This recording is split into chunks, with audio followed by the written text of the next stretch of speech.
各位委員，我哋夠法定人數，時間又夠啦，而家宣布開會。議程第一就係上次會議發出嘅資料文件，咁就有兩份文件咧，已經係發咗俾大家，都係會議紀要嚟嘅。一個係2013年11月8日嘅會議紀要，另外係2013年11月11日嘅會議紀要。咁就我哋秘書處就冇收到委員建議作出修訂嘅，咁請大家通過呢個會議紀要。咁大家冇意見呢，我哋就通過呢個會議紀要啦。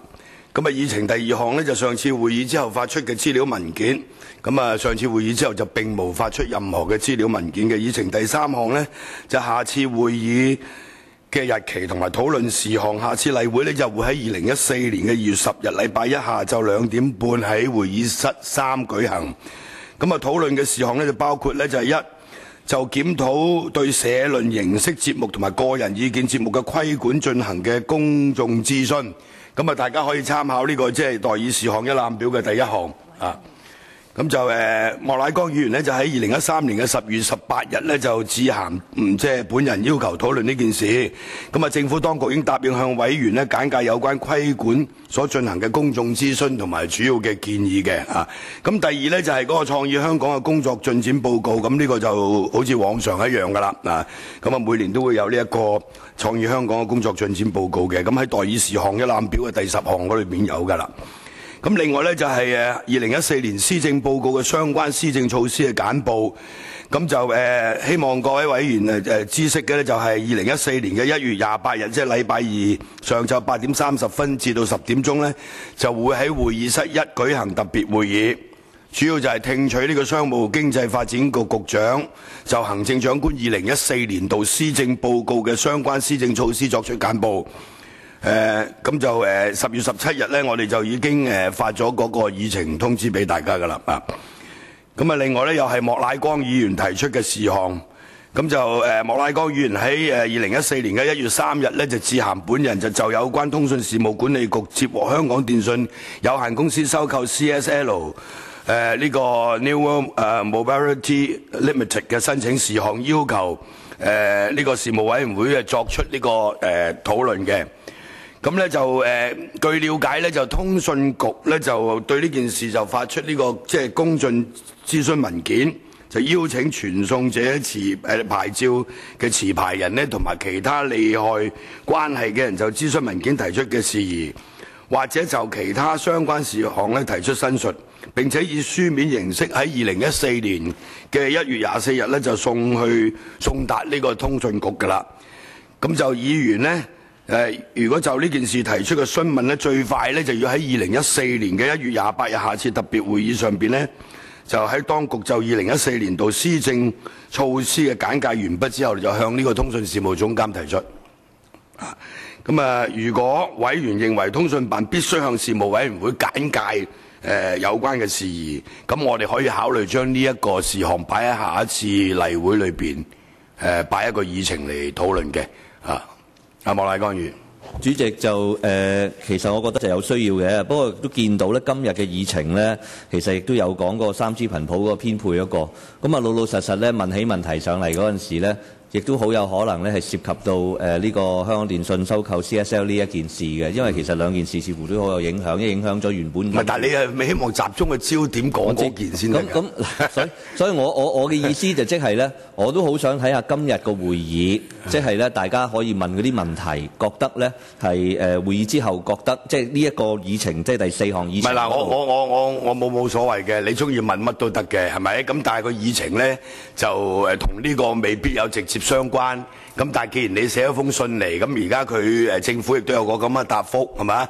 咁喺個施政措施簡報之後，咁我哋可以將佢安排一個議程啫嘛。你可以，我覺得咁係最好嘅嚇。不過我即係意思，可能有部分嘅問題今日都會問。OK，唔係冇呢個我冇意見嘅，大家可以問嘅啊。毛孟靜議員。我希望主席係同意，唔係你都已經講咗添啦。我係同意有個議程係講呢件事嘅。仲有邊位委員有意見嘅，咁如果冇我哋咪咁樣處理咯，係咪？呢個好簡單嘅啫。好，咁就毛孟靜議員呢亦都提出咗一個事項呢，就係佢1月8號啦，早幾日咁我哋收到封信呢，就係要求即係呢個事務委員會討論有關無線終止嗰個發射站租約嘅事宜嘅。咁呢個即係話佢同嗰個呢個中移動嘅子公司啊，後來俾呢個港視收購咗嗰間子公司啊，嗰個所謂發射站嘅租約問題啊。咁呢個咧就係毛孟靜議員即係寫咗封信嚟要求去即係講呢樣嘢嘅。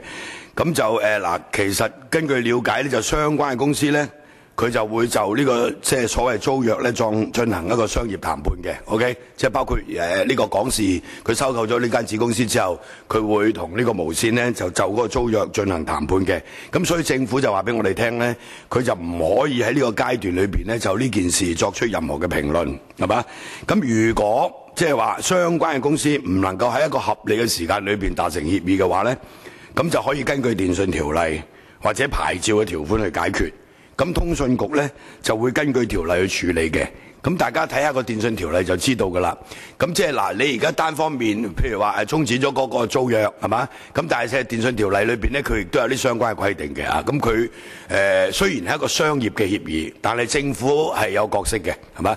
咁所以通訊局即係俾我哋嘅答覆咧就係話如果佢雙方面冇辦法達成協議嘅話，咁政府就可以介入。即係通訊局咧就會去處理呢個問題嘅。咁所以咧就我哋係咪可以考慮即係話將毛議員提出嘅事宜咧，先俾呢個通訊局做一個書面嘅回應先，係咪？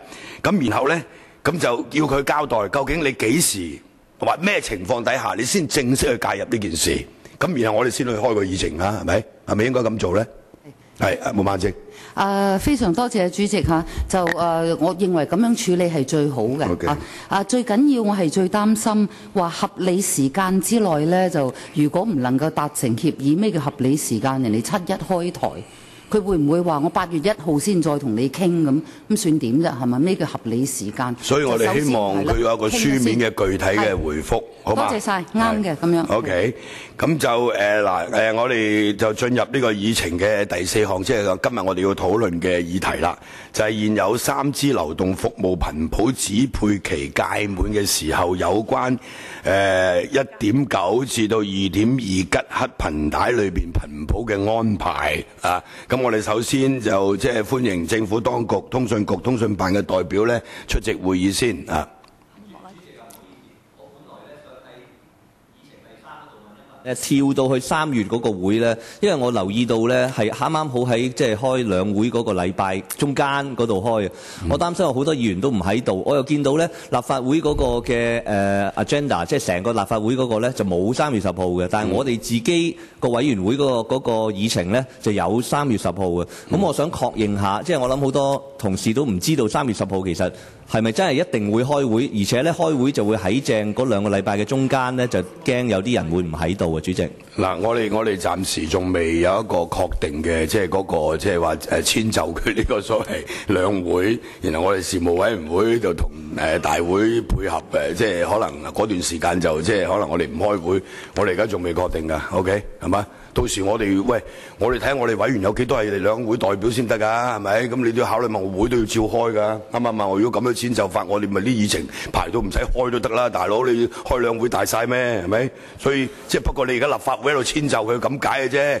咁但係我哋而家睇下我哋現有即係呢個事務委員會嘅委員就兩會嘅代表就唔係太多嘅 ，OK？ 咁你只要其他嗰啲人肯嚟開會，我哋係實夠人數㗎啦 ，OK？係嘛？所以我暫時我都仲未做一個即係話去遷就佢兩會，然後我哋唔開會嗰日係嘛？主席，我唔係有個立場嘅，不過咧我就想即係話咧睇大家會唔會主席盡快即係話實俾我哋啲議員知道，因為大家都會嗰2個禮拜會有啲安排嘅。明白，你唔會去大陸啊嘛，係咪？冇問題啦，我哋會話俾你聽嘅 ，OK？ 好。咁就我哋或者首先請政府方面或者秘書長，你係咪講幾句先啦？然後就由通訊辦嘅人去簡介呢一個，好嘛？秘書長。主席、各位議員，喺2001年10月，我哋經拍賣咧，係將合共118.4嘅 MHz 嘅成對嘅3G 頻譜咧，係指配俾4家流莫乃光動網絡供應商營辦商嘅。咁就提供3G 嘅流動服務，為期係15年。經過2輪合共7個月嘅諮詢之後，包括嚟呢個事務委員會聽取各位委員嘅意見呢，通訊辦喺舊年嘅11月15號公佈咗採用混合模式重新指配呢啲喺2016年10月到期嘅3G 頻譜，而政府亦都喺同一日裏邊呢解釋咗釐定頻譜使用費嘅方法嘅。而家我請通訊辦嘅同事簡介下我哋嘅安排。好，邊位同事？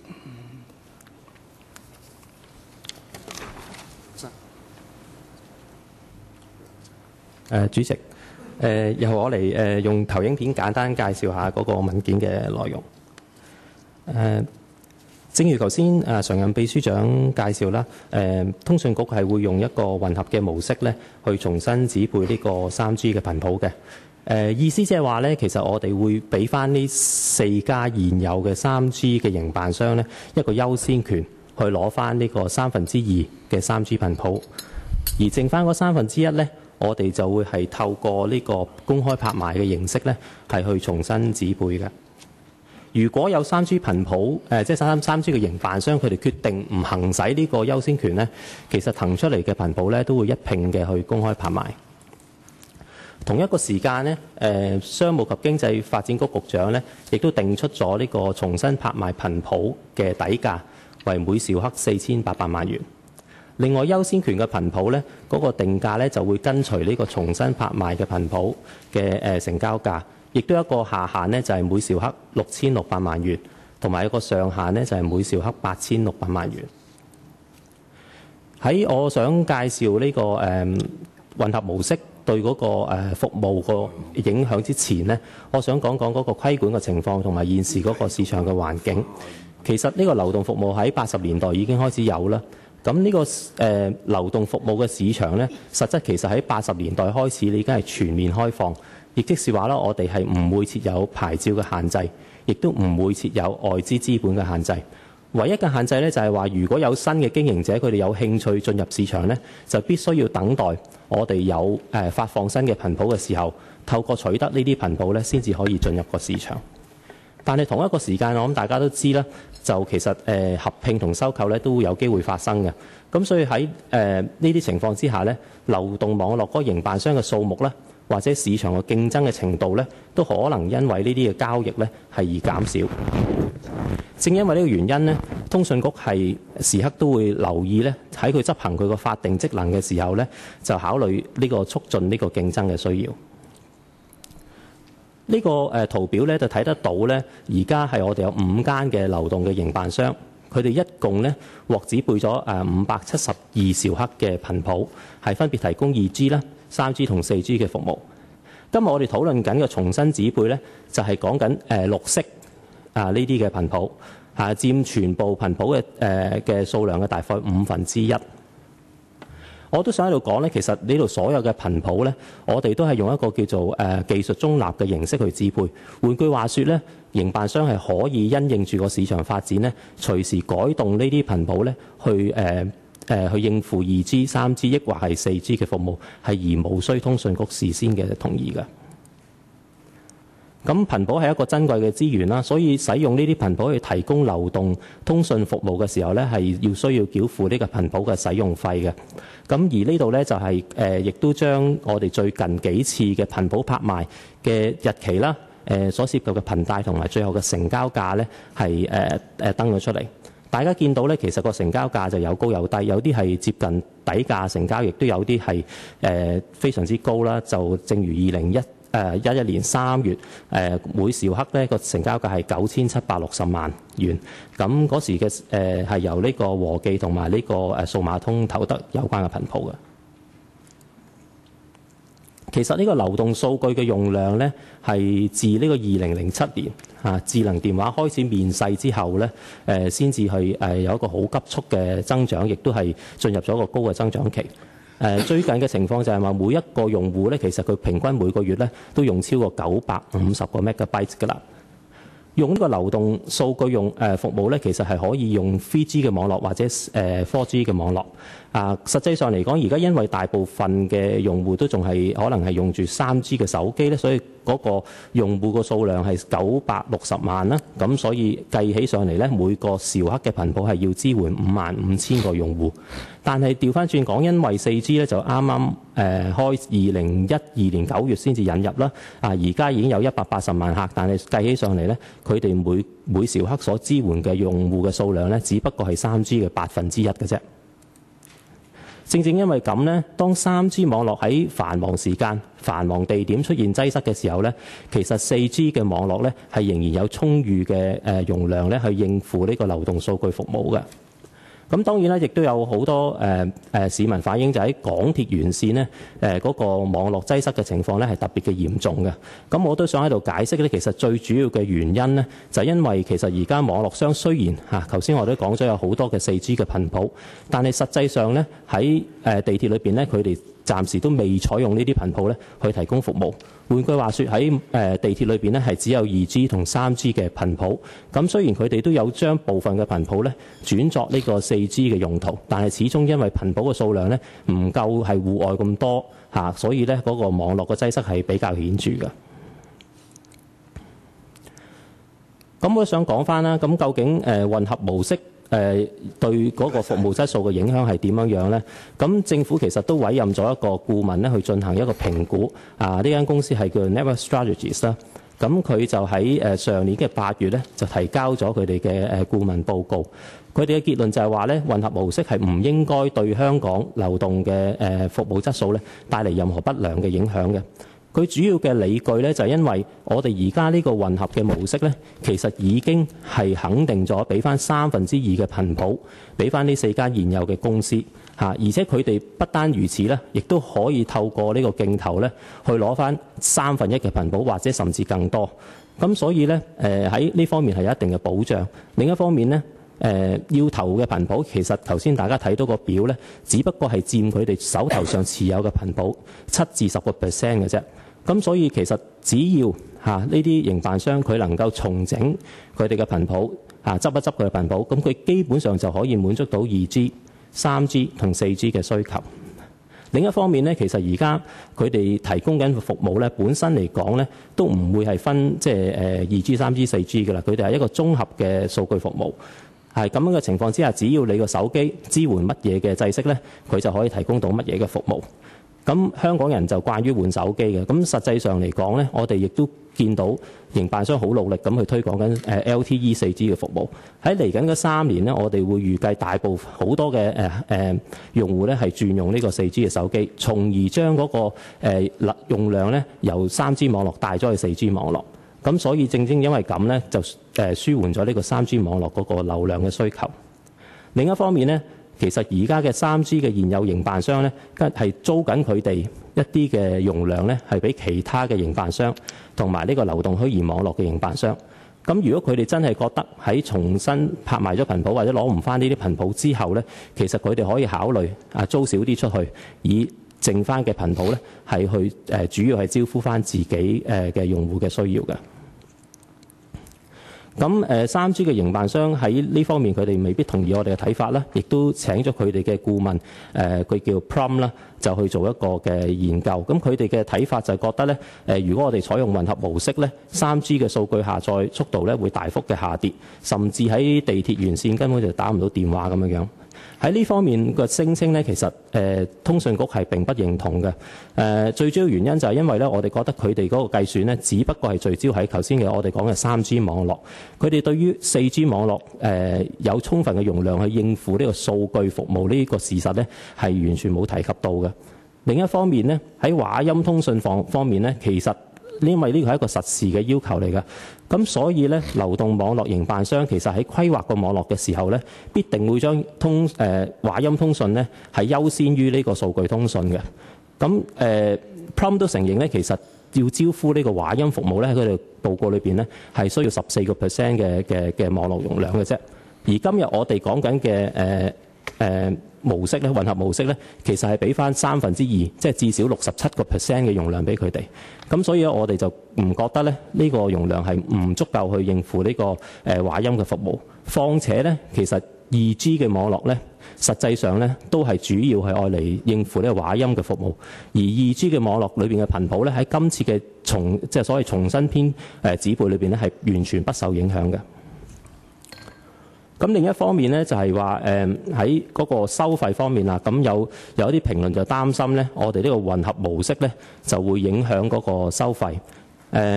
呢個係一個即係佢哋覺得係羊毛出在羊身上嘅理論啦。咁當然我哋都講啦，其實而家呢個混合模式咧，實際上係有行政指配嘅成分，亦都有1/3咧係透過拍賣去指配。但係無論任何情況之下，其實受指配呢個頻譜嘅使用者咧，都需要繳交頻譜使用費。而家係咁，將來係咁，就並不是係即係今次先係一個新嘅事物。咁另一方面咧，重新拍賣嗰度咧，其實當然我哋都同意咧，係有機會咧，就正如頭先我哋都顯示咗啦，拍賣嗰個價咧有高有低，我哋都今日不能肯定究竟係幾多。但係有一個事實就係話咧，其實呢啲嘅頻譜，特別我講緊呢1/3嘅3G 頻譜，其實佢哋嗰個頻譜嘅使用嘅平均嘅數額咧，只不過係佔而家3G 營辦商每年嘅總營運成本嘅0.5%。所以大家可以諗咧，就話無論佢嗰個即係實際個拍出嚟個成交價係多咗啲或者少咗啲或者咩情況都好，其實對於佢哋嘅總嘅營運成本嘅影響咧，我哋覺得係微乎其微嘅。另一樣嘢就係話，實際上而家流動通訊嗰個市場嗰個競爭咧係非常之激烈，所以流動服務收費其實主要係取決於嗰個供求嘅力量啦，同埋市場嘅競爭。咁對於個別你話一啲嘅頻譜使用費嘅增減咧，我哋覺得個影響反而就唔係咁大嘅。當然啦，3G 嘅營辦商亦都有提及，佢哋話我哋定嗰個優先權嘅頻譜定喺每兆克6600萬元咧，係定喺一個比較高嘅水平。但我都想喺度解釋翻咧，實際上呢一個定價咧係參照而家呢個3G 營辦商佢哋用緊呢個頻譜喺呢次指配裏邊最尾一期2016、16、15、16年最尾一期指配裏邊嗰個頻譜需要繳翻個實際費用係個水平計翻出嚟嘅，即是話咧係冇加到價嘅，係現價去計翻出嚟。咁大家都知道咧，而家嗰個流動數據個傳輸量咧越嚟越增加啦，相應嚟講個頻譜價值其實應該係相應增加嘅。咁所以我哋覺得用呢個頻譜使用費作為一個下限咧，係一個非常合理嘅安排。咁當然啦，3G 營辦商佢哋是否真係去參與嗰個拍賣，去攞翻嗰啲重新拍賣嘅頻譜咧，一如以往佢哋參加拍賣一樣咧，其實係佢哋嘅商業考慮，佢哋自己可以去決定，而唔需要咧就係話一定要必定參加。而當然，如果佢哋真係參加咗，或者佢哋決定唔參加而攞唔到呢個重新拍賣嘅頻譜咧，咁亦都換句話說咧，佢哋係冇需要繳交呢一方面嘅頻譜使用費，慳翻嘅錢咧，其實就可以用嚟投資嗰個網絡，從而彌補翻咧喺頻譜持有量減少所帶嚟喺容量上面嘅影響。最後咧，我想講下嗰個未來嘅路向啦。我哋就打算咧係喺今個立法年度裏邊咧，按住呢個先訂立後審議嘅程序咧，就去將有關嘅規例咧交俾立法會去進行審議。有兩條嘅條例啦，一條係新嘅規例咧，係定明嗰個優先權頻譜嘅頻譜使用費嘅方法；另一條嘅係修訂嘅條例，我哋會係釐定呢個重新拍賣頻譜使用費嘅方法。通訊局咧預期就喺今年嘅下半年咧，就將2/3嘅3G 頻譜咧，就係給予呢個現有3G 營辦商優先權。至於拍賣嗰方面呢，我哋都打算喺今年嘅年尾，即係第4季咧，去進行個拍賣。為咗準備呢個拍賣咧，我哋政府會喺稍後時間咧完成晒所有程序之後咧，就會將重新拍賣嘅頻譜使用費底價獻刊。另外，通訊局咧亦都會將拍賣條款同埋細則獻刊，而通訊辦呢就會發出呢個資料嘅備忘錄，邀請有興趣嘅人士咧參與有關嘅競投。我想最後講呢，就由於呢個新嘅頻譜指配期呢，其實只不過喺2016年10月先至開始，咁所以無論現有嘅 3G 營辦商啦，或者任何新嘅頻譜嘅受配者，佢哋其實係有2年嘅時間呢，去就到呢個重新指配 3G 頻譜呢，去做一個網絡上嘅準備嘅。我呢度介紹得到呢度為止，多謝主席。我哋多謝通訊事務管理局辦公室嘅助理總監梁頌賢先生啦。今日呢個議題呢，其實通訊局同埋通訊辦呢都好多人喺度嘅，或者我都要介紹一下嘅。除咗我哋秘書長何淑儀女士之外呢，咁有商務及經濟發展局嘅副秘書長黃志祖先生，仲有商務及經濟發展局首席助理秘書長蔣志豪先生。咁啊，通訊事務管理局辦公室通訊事務總監李敏貞女士，通訊事務管理局主席何沛謙先生，通訊事務管理局委員司徒耀偉博士，通訊事務管理局辦公室通訊事務副總監劉光祥先生，仲有就頭先啱啱簡介即係呢一個頻譜拍賣嘅情況嘅梁頌賢先生。咁而家呢，我哋啲委員呢就可以就呢個問題就提問或者發言嘅。咁或者我讀一讀個名單啊，咁如果第一輪仲有人要，我要計一計個時間啊。毛孟靜、黃定光、莫乃光、單仲偕、馬逢國、吳亮星、陳志全，仲有邊位？有冇？張雲峰，仲有咧？有冇？嗱冇咧，我哋就第一輪喺呢度畫一條線先啊，我哋再睇個時間，好嘛？嗱就喺各位委員發言之前呢，就我或者要講一講呢，就毛孟靜議員呢有一封信俾我哋嘅，咁就佢係譴責呢個通訊局倉促決定拍賣3G 頻譜。咁呢封信呢，大家台面上都應該有㗎啦。咁但係就佢提出一個即係要就呢一個議題呢提出個動議嘅。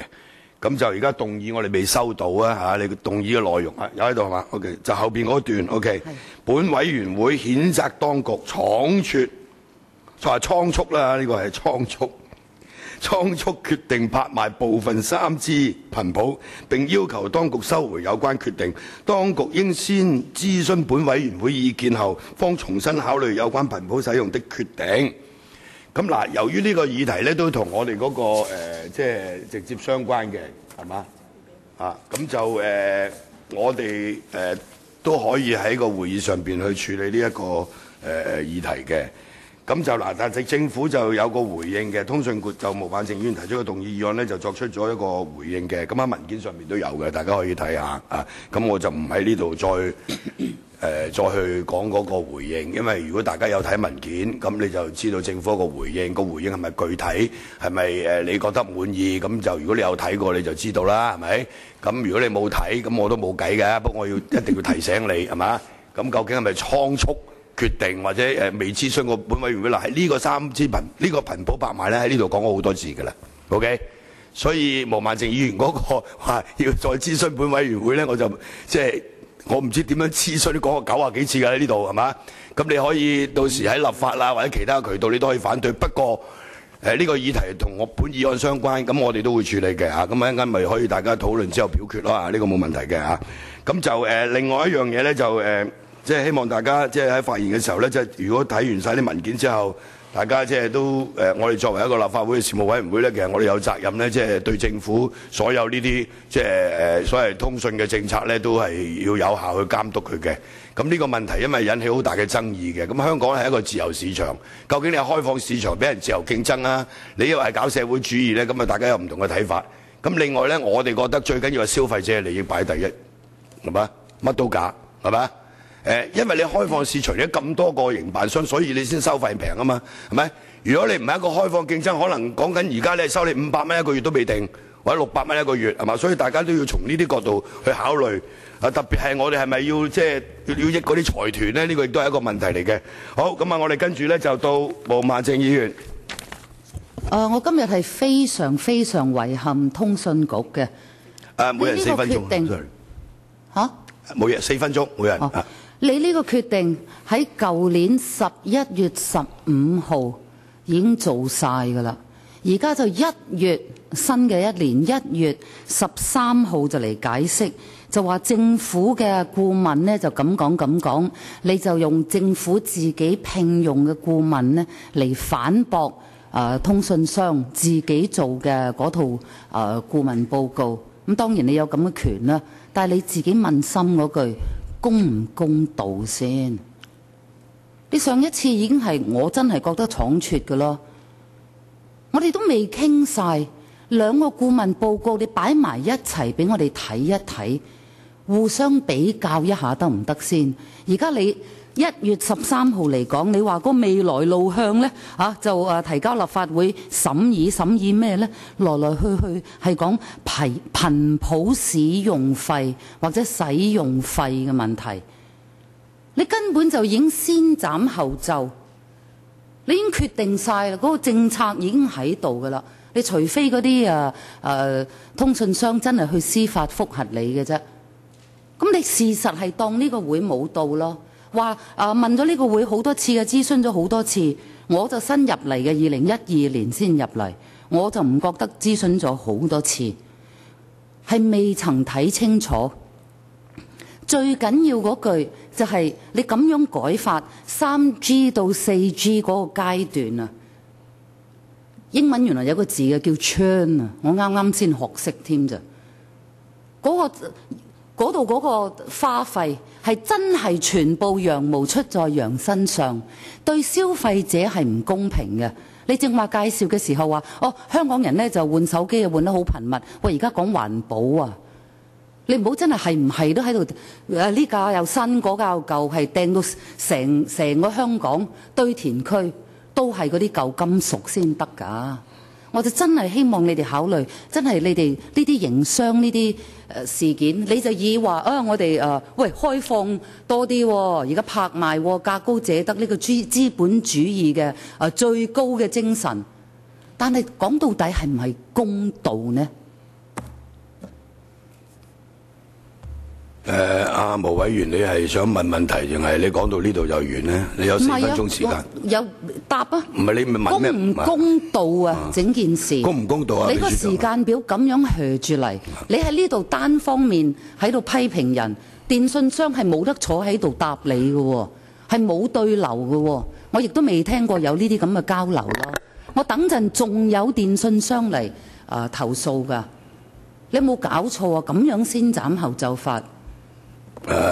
秘書長，主席喺呢一個決定入邊呢，我哋同電信商係頭先我喺開始嘅時候亦都提過，我哋做咗2個階段嘅諮詢，咁中間電信商係俾咗好多意見我哋確實亦都聽咗電信商嘅意見，喺通訊局發出嘅回應文件入邊，今次夾咗喺我哋嘅文件入邊呢，亦都解釋咗呢，我哋對電信商提出嘅每一個事項我哋都回應咗嘅。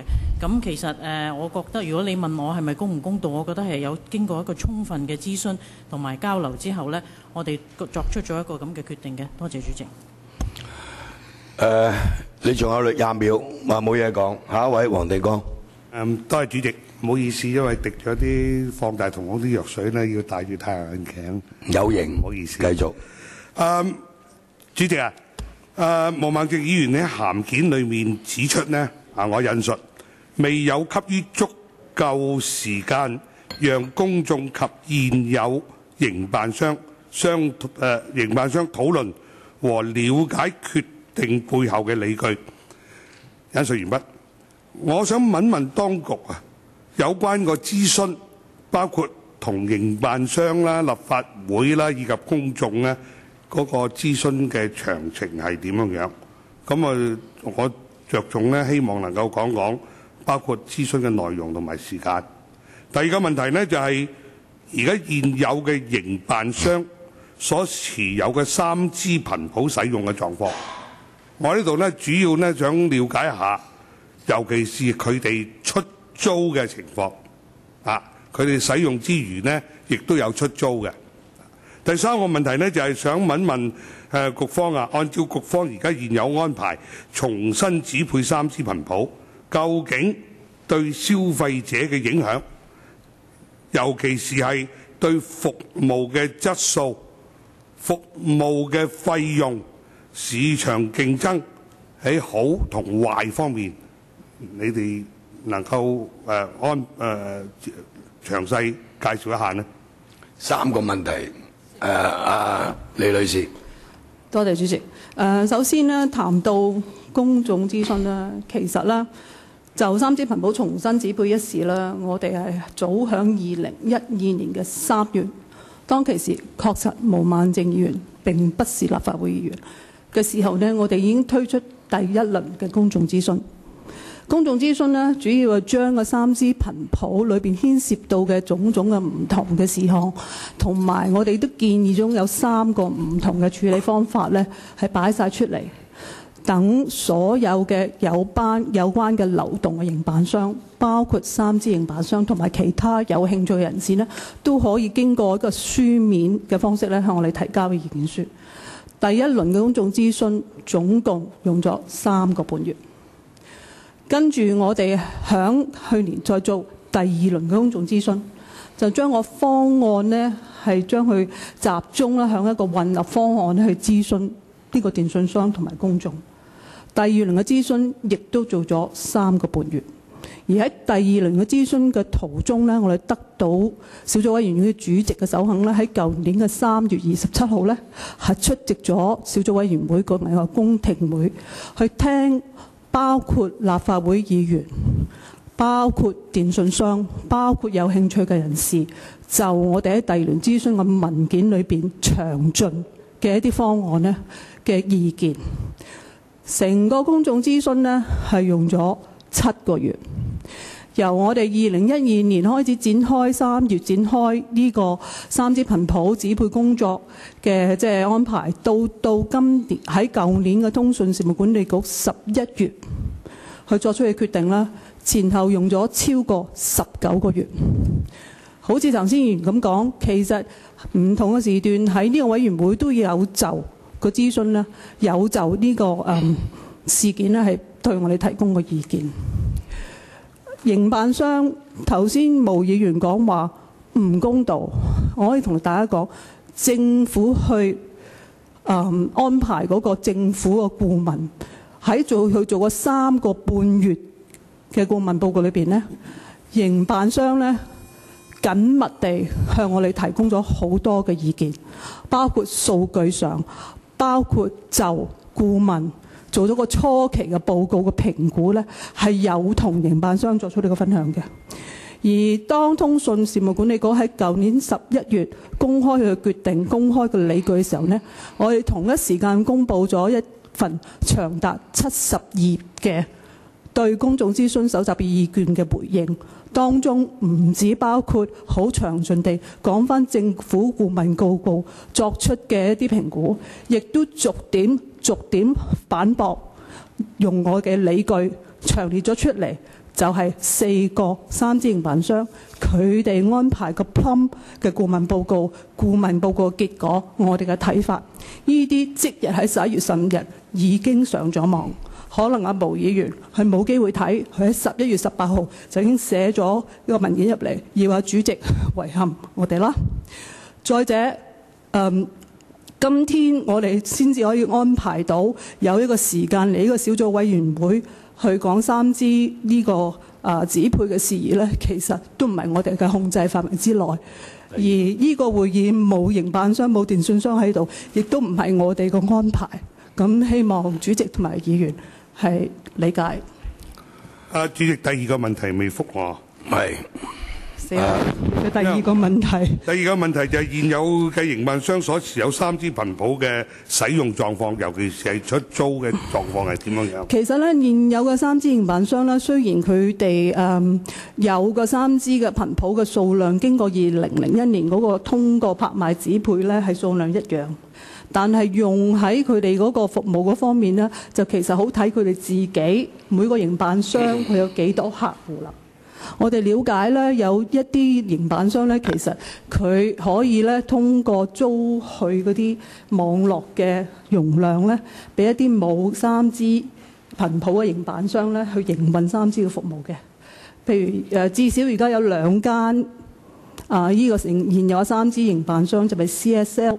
同埋咧，香港電訊咧，其實有向咧中移動咧係租呢個容量嘅。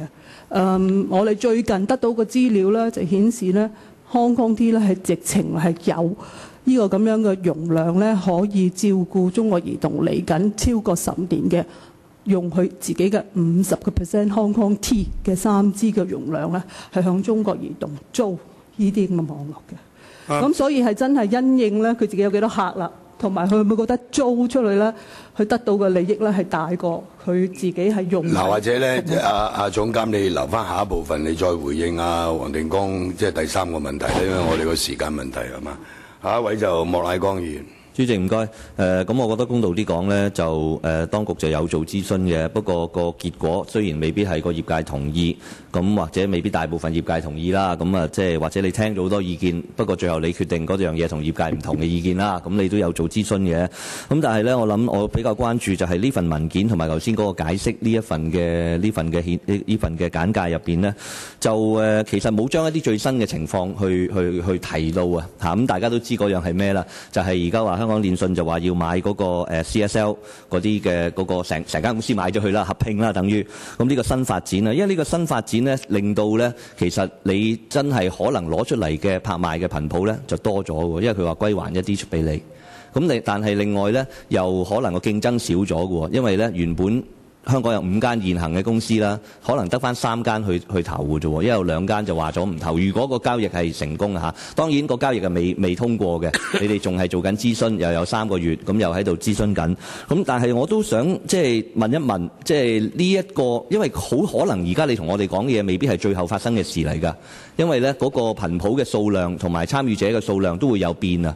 咁會唔會你仲有啲空間？我諗你而家唔會有決定嘅，係咪？但係會唔會有空間？就係話譬如嗰個頻譜你而家嗰個上下限嘅收費會係有調整呢？因為競爭少咗呢？咁我都唔講話整體香港係咪競爭少咗，因為呢一個係你哋嗰個諮詢要探討嘅題目。但係如果你係通過嘅話，萬一有變化嘅話，其實你而家講嘅嘢其實係咪會變呢？有可能即係譬如嗰6,600萬嘅底價呢，會唔會有可能係下跌？即係你覺得有調整嘅空間嘅可能呢？我淨係想知道你哋會唔會諗呢方面嘅問題。咁另外呢，就其實我諗市民最關注呢，就係無論即係嗰個交易通唔通過，整體呢件事發生咗之後，都係講係價錢點樣樣，同埋個速度點樣樣嘅啫，即係嗰個performance。咁大家都見到，即係我點都覺得有啲遺憾嘅就係政府咧之前就講好多數字，18% 啊，真有9% 啊咁樣嘅影響啊，到最後嗰份文件就都見到就唔講呢啲數字啦。咁但係我諗咧，可能你哋覺得啲數字係好難去將呢啲嘢量化。咁但係咧，市民都想知道咧，如果你哋進行咗呢個嘅做法之後呢，跟住落嚟嗰個有咩措施係幫嗰啲營辦商係可以改善一啲地方嘅佢而家可能面對嘅問題，特別就係講地鐵。咁可唔可以講一講，即係呢啲地方度你哋會有啲咩去幫到？都唔係淨係幫啲營辦商，幫埋市民，去令到佢哋個服務質素係可以得到改善。我諗我問住咁多先啦，冇時間俾佢答。係咪總監答？其實議員有2個大問題啦。咁第一個問題就係佢講嗰個係Hong Kong T 喺電訊條例第7P 條向呢個通訊事務管理局申請一個即係佢去收購 CSL 嗰個申請啦。咁其實好似議員咁講啦，咁呢個係而家通訊局係處理緊嘅，而家公眾諮詢係進行緊嘅。咁而3G 呢個頻譜指配呢，就其實係已經通訊局係作出決定嘅，咁2件事其實係分開嘅。我諗點都係要講要逐步嚟啦。通訊局呢個決定3G 頻譜嘅就好似我哋頭先介紹咁樣咧，就會嚟緊，我哋就會有啲附屬法例嚟到即係立法會作出呢個即係審議啦。咁呢個7P 嘅要幾耐嘅，我哋都係諗住係3數個月都應該係要有一個決定㗎啦。咁直至到決定出咗嚟咧，都唔知道對個電訊市場有冇影響，有乜影響。咁我只可以同大家講就係2件事，而家係分開處理。對頻譜使用費嘅影響，或者陣間實務秘書長可以講一講啦。地鐵嗰度咧，好快請副總監講講。我哋最近亦都有同地鐵傾過，睇下點樣可以促進佢哋同營辦商嗰個即係入去做 base station 嘅安排。Danny。副總監。講話即係嗰個而家我哋將來有啲乜嘢措施可以幫助呢個改善嗰個服務啦。實際上我哋喺嗰個通訊事務管理局嗰個文件裏邊咧已經講得清楚，就係睇到好明顯就係而家個4G 個容量咧，營辦商係做得好唔夠咁樣就係。咁所以咧特別係針對啲地方，例如而家睇到最大嗰個服務質素唔好咧，就係嗰個地鐵裏邊咧，係因為佢哋咧全部咧都係依賴晒嗰個3G 嘅頻譜，所以我哋咧就已經亦都係同呢個4G 即係同呢個嗰度都有傾過啦。咁我哋了解到咧，其實實際上咧，營辦商同埋呢個地鐵咧，喺最近呢1-2個月咧，其實已經達成咗一個喺地鐵裏邊咧係擴展4G 頻譜，即係個網絡嗰個協議，佢哋已經有一個簽咗一個約嘅，已經係有個原則係定咗㗎啦。咁咧就而家特別係新嘅地鐵有9個新嘅站咧，佢哋已經係達成咗協議，就佢哋會將呢啲4G 嗰個頻譜咧係開始係擴充入去嘅。咁另外有一啲現時嗰啲係有嗰幾廿個站咁點咧？佢哋仍然其實可以根據嗰個協議咧，係將佢哋營辦商自己如果係佢喜歡嘅話咧，就可以將佢咧係擴展佢啲頻譜去地鐵其他而家現有嘅站。咁地鐵都係反映就係，假如佢哋覺得嗰個價錢如果真係貴嘅話咧，佢仍然係可以再喺呢啲咁嘅舊站咧係繼續咧係傾嘅。佢哋話可以，佢同意嘅呢樣嘢。咁即係我意思就係話咧，就呢個營辦商話嗰個服務，即係嗰個服務質素咧，針對係特別係一啲繁忙嘅地點，包括係地鐵咧，佢哋其實已經有咗個 agreement， 大家係可以擴充佢嗰啲頻譜咧，喺呢啲地方咧係改善佢嘅服務嘅。好，阿偉善總監。主席，我相信我如果錯咗主席或者係總監，我糾正。Hong Kong T 買呢個 CSL 要通訊管理局批准呢個假設啦。咁就如果獲批准之後，佢哋係即係雖然係一間公司買咗另一間公司，但係對持牌者嚟計咧，你都係視佢為兩個即係持牌人士，即係我假設係咪咁啦？咁於是佢原有嗰兩份嘅 3G 咧嘅頻譜咧，佢都要按原有嗰個牌照嘅比例交出嚟。咁喺今日前提嘅時候咧，其實佢合併同唔合併係咪所交出嘅頻譜咧？嚴格嚟講，都應該係一個即係唔影響佢，即係唔係 sorry， 即係如果你批准合併之後咧，佢交出嘅頻譜咧，同佢即係兩間公司分別即係點啊？各自繼續嘅情況。唔係你嘅意思即係咪嗱？佢一間公司就交1/3，咁而家你兩間公司合併之後，咪當一間公司交1/3先？係咪咁嘅意思？都係總數嘅1/3。係嘛？我知係小學數，咁有陣時越簡單嘅嘢越難明。我個問題咧就係問咧就係，如果通訊事務管理局喺呢一個收回呢一個頻譜之後再拍賣咧，其實通訊事務管理局有冇權咧係即係點啊？加諸一啲條款，即係喺佢轉讓或者係出租嘅時候咧，係可唔可以加諸一啲附帶嘅條款，即係俾唔俾佢租用或者係轉讓？主席，其實我想問清楚，議員其實係講緊喺3G 頻譜指配呢個框框底下，定講緊嗰個電訊條例第7P 條個申請啊？唔係7P 條嘅申請，即係嗰個收購嗰個啊 ，Hong Kong T 收購 CSL 嗰個。你3G 啊嘛，3G 頻譜其實我哋而家11月15號通訊嗰個決定咧，就係所有現有嘅3G 頻譜營辦商咧，佢哋會得到優先權，keep 翻2/3佢嘅3G 頻譜，佢有個優先權。但係佢去唔去用呢個優先權咧，就係佢嘅決定啦。佢哋每一個營辦商呢，要將佢1/3嘅3G 頻譜出翻嚟拍賣，而每一個營辦商咧都可以去競投3G 頻譜，只係呢，我哋有一個頻譜嘅即係指配個上限，每一個頻譜3G 頻譜嘅指配呢個上限2/20嘅兆赫。或者我咁問咧，即係當電訊頭先你答阿黃定光個問題嘅時候，你容許佢哋嗰啲電訊商又出租一啲佢哋有嘅頻譜俾其他頻譜容量嗰個係 MVNO 嗰個安排，係租用佢個頻譜容量，唔係將佢個頻譜轉讓兩回事。OK。下一位馬逢國。多謝主席。我喺呢度想問咧，其實我自己就好贊成，即係話要增加競爭啦。咁我諗政府做呢樣嘢咧，其實總嘅目的都係增加競爭，希望有效使用嗰啲頻率嘅啫。咁但係即係喺政府啱啱要做呢樣嘢嘅當下咧，咁居然又出現一個收購。咁呢個收購咧，某種意義就係減少咗競爭。即係我唔係好明咧，即係我唔知個7P 條例實際嗰個內容，我冇詳細睇啦。即係搞咁多嘢，兜兜轉轉，可能最後都係幫唔到公眾，或者都唔係有效咁使用呢個頻率嘅。即係我就唔係好明嘅，即係又做到咧，我哋有啲同事咧又話要遺憾政府呢樣嗰樣。咁我覺得政府係做咗好多樣。咁但係喺呢一個即係收購嗰度，其實政府有咩政策咧？即係而家你馬上要考慮你批定唔批㗎啦。咁我想問嘅問題係第一，即係政府要表個態。咁你而家再搞一次，又投咗標，又變咗5個。咁但係未變5個之前咧，可能得翻4個，或者做完之後都係得翻4個。咁即係呢一個咁嘅問題，政府自己點睇咧？咁呢個第一點。咁第二個問題咧就係即係政府嗰個報告咧就評估就話冇乜影響啦，即係呢個政府聘請嘅顧問。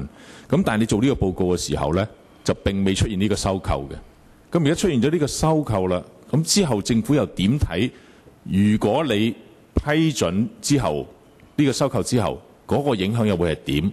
又或者你唔批准佢嘅時候，咁呢兩間公司佢以後又點樣營運？嗰個影響又會係點呢？咁呢個係第二個問題。咁第三個問題咧，就想問啦，即係關鍵而家影響緊嗰個服務咧，就話地鐵啦。咁我其實好想問咧，政府你話你適當時候會介入咧，咁政府你會將會係基於乜嘢情況之下？喺咩時間嘅情況底下咧，你會係去介入，而係謀求咧盡快解決呢個問題咧？當然我睇得到有好多電信商佢唔去更新佢啲設施咧，主要係用到佢殘啦，佢先至會更換啦。咁而家問題就話點解 4G 係即係普及唔到，就呢個可能其中一個原因啫。咁政府又有冇其他個方法去促成佢哋去盡快去更新佢呢啲設備，就唔係話逼晒喺地鐵站裏邊咧用佢哋嘅3G 嘅設備咧？或者我做一啲資料提供啦。現有3G 流動服務嘅頻譜，即係指配嘅營辦商得4間嘅啫。OK， 中移動冇份嘅。OK， 我知道。OK， 就係你頭先講5間，我第一。唔係，就係即係投咗標之後就冇可能有5間啊嘛。OK， 咁就跟住咧就係你要講嗰個合併咧，就大家要記住都係李澤楷嘅。我唔知道有幾多李澤楷 fans。OK， 咁啊你可以答啦。主席多謝。其實咧電訊條例嘅第7P 條咧，其實喺2000年咧已經有㗎啦。咁係專係規管電訊業裏邊啲合併嘅收購嘅交易，但唔係所有嘅合併嘅收購咧嘅交易咧都係7P 條咧係有規管嘅，因為7P 條咧只係賦予通訊管理局咧一個法定嘅職能、法定嘅責任啦，就一啲有可能導致電訊業有重大嘅競爭嘅減少嘅一啲交易咧，作出呢個審核嘅。咁所謂即係嗰個 substantially lessen competition， 其實嗰個我哋要個測試嘅標準係非常之高。咁電信業嘅收購合併，其實喺過去自2000年以嚟咧都有8、9單㗎啦。我哋自己記憶所及，咁耐以來都冇一單係真係可以講到話係對個電信市場咧有咁樣嘅效果啦。咁而家Hong Kong T 即係香港電訊就7P 條咧，其實係遞交咗一個申請。個申請咧係必須咧係通訊事務管理局就電訊條例第7P 條所訂立嘅嗰個測試，就話呢個交易會唔會導致電訊業有好大幅度減低呢個競爭呢個效果。咁呢個仲係一個申請嘅進行之中。咁喺個條例底下呢，通訊事務管理局可以做晒佢嘅分析、做晒研究之後呢，佢係有幾個方法係可以去處理呢個申請。佢可以唔批呢個申請，佢可以批呢個申請，佢可以批呢個申請，然後呢附加一啲條件。咁而家仲係嗰個申請嗰個處理嘅進行之中，所以大家都唔知道最終係會係點樣。而個公眾諮詢其實都仲係進行緊嘅。咁呢個係7P 啦。3G 嗰個其實而家我哋睇唔到有啲咩直接嘅影響，因為3G 嗰個決定係已經做咗㗎啦。咁就喺11月舊年已經發出咗㗎啦。頭先我答莫議員頭先都講過，其實兩件事係分開處理嘅。個7P 個決定作咗之後，可能再要睇其實對個電訊市場影響有幾大咧。咁但係而家講就係比較言之過早。地鐵嗰度，主席可唔可以？好啊。地鐵嗰度正我都講咗，根本就已經唔使政府介入，因為點解佢都已經係我正解釋咗係呢一兩個月，佢已經達成咗一個協議，係將佢嗰個4G頻譜擴充喺佢嗰個地鐵範圍裏邊，即係其實已經係有個協議啊！佢哋已經只係營辦商自己嘅商業決定夠唔夠，究竟佢係將啲頻譜使用喺地鐵裏邊嘅啫。嘅意思即係搞得好唔好係營辦商嘅問題啦。唔係，佢願唔願意佢願唔願意入去係佢嘅決定，因為佢已經簽咗有協議，有個原則咧係已經傾掂咗啦嘛。問題就係佢肯唔肯入去啫嘛，而家就係。但係當然就話佢而家可能佢有啲情況就話我啲新站咧我就願意俾錢，因為嗰新站咧就係嗰個未有服務啊嘛。咁舊嘅站咧，我有啲舊嘅頻譜我頂住先，咁佢或者未必願意入去住，但係實際上個權咧係喺個營辦商嘅手上啊。下一位吳亮星。多謝主席。首先申報就我係其中一個營運商嘅獨立董事，係數碼通嘅獨立董事。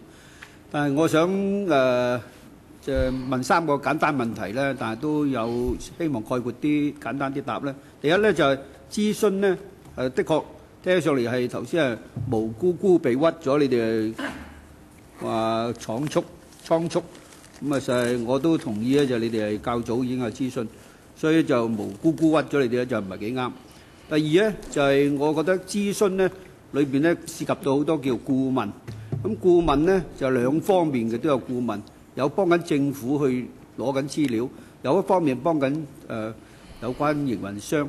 咁我好想喺呢個角度上面知道下，你哋對於呢啲顧問曾經喺之前嘅電視事件裏邊呢，啲顧問都有啲唔同嘅表現。咁你點評價下你哋而家現時手上揸到顧問報告嘅可靠性？你簡單啲第一個答案。第二咧就係我想睇睇呢個。頭先話準備拎出嚟嘅一個動議咧，裏邊提到有2個幾嚴重嘅指控，就係講緊第3段咧，佢講到毛議員講到嘅話呢個雙重標準有一個開放，就一個唔開放，即係而家就開放到3G 去拍賣頻譜，咁啊間接令資金雄厚嘅中國移動得益。我想第一問就係資本係咪有？邊個國籍嘅資本係有受歧視或者有受限制嚟呢度投任何嘅牌或者係買任何嘅商品係咪有受限制嘅先？第二就係話讓大陸嘅企業全面滲透香港通訊，哇！咁呢個指控更加嚴重。如果咁樣嘅話，今後啲商業買賣係點樣去評價佢合法性呢？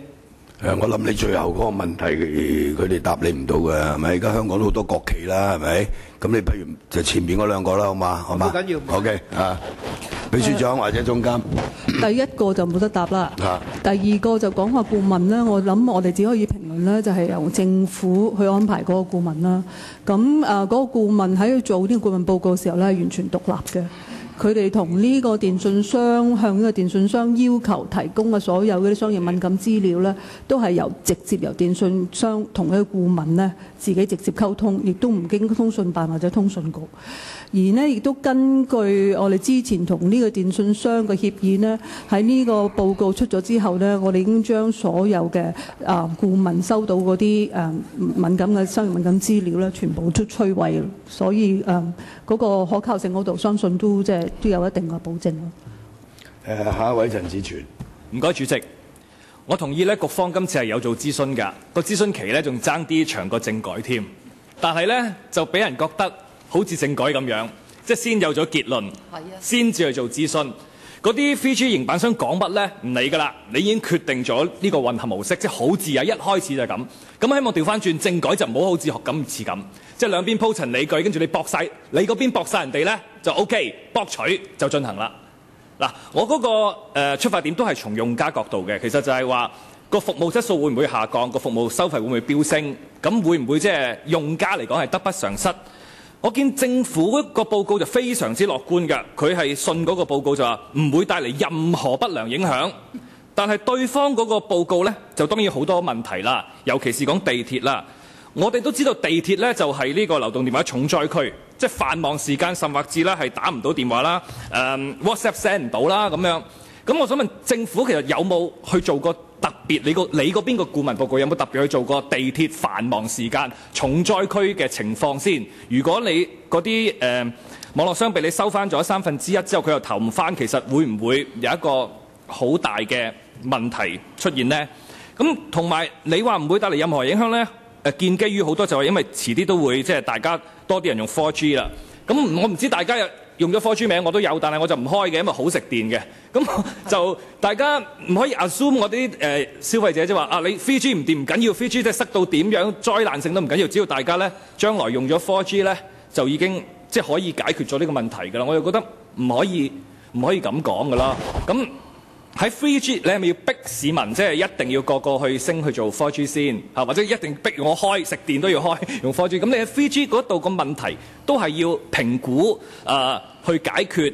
咁另外針對都係地鐵呢個問題啦，頭先都答過。其實如果我唔講 4G 嘅問題啦，真係我係要 3G。咁係點樣可以解決到呢？係咪話啲網絡商佢要再投資更多嘅錢喺個網絡嗰度或者發射器嗰度，咁先至會能夠保持翻而家接近嘅質素呢？如果係咁，會唔會係羊毛出在羊身上，即係令到消費者反而係一個損害呢？總監。主席或者好快講講啦，4G 咧服務咧，議員你都仲係而家係4之後啦。4G 服務喺香港咧，其實係舊年9月咧先推行嘅啫。截至今年10月嘅數據咧，已經去到180萬啦。大約平均每個月有廿萬左右嘅用家咧轉咗到4G 嘅。咁究其原因點解咧？4G 當然有佢即係好有效率，尤其是下載速度。但係我頭先嗰180萬個數據咧，係由舊年開始到今年10月sorry，I beg your pardon， 係2014年，係對唔住，係前年你啱嘅咁。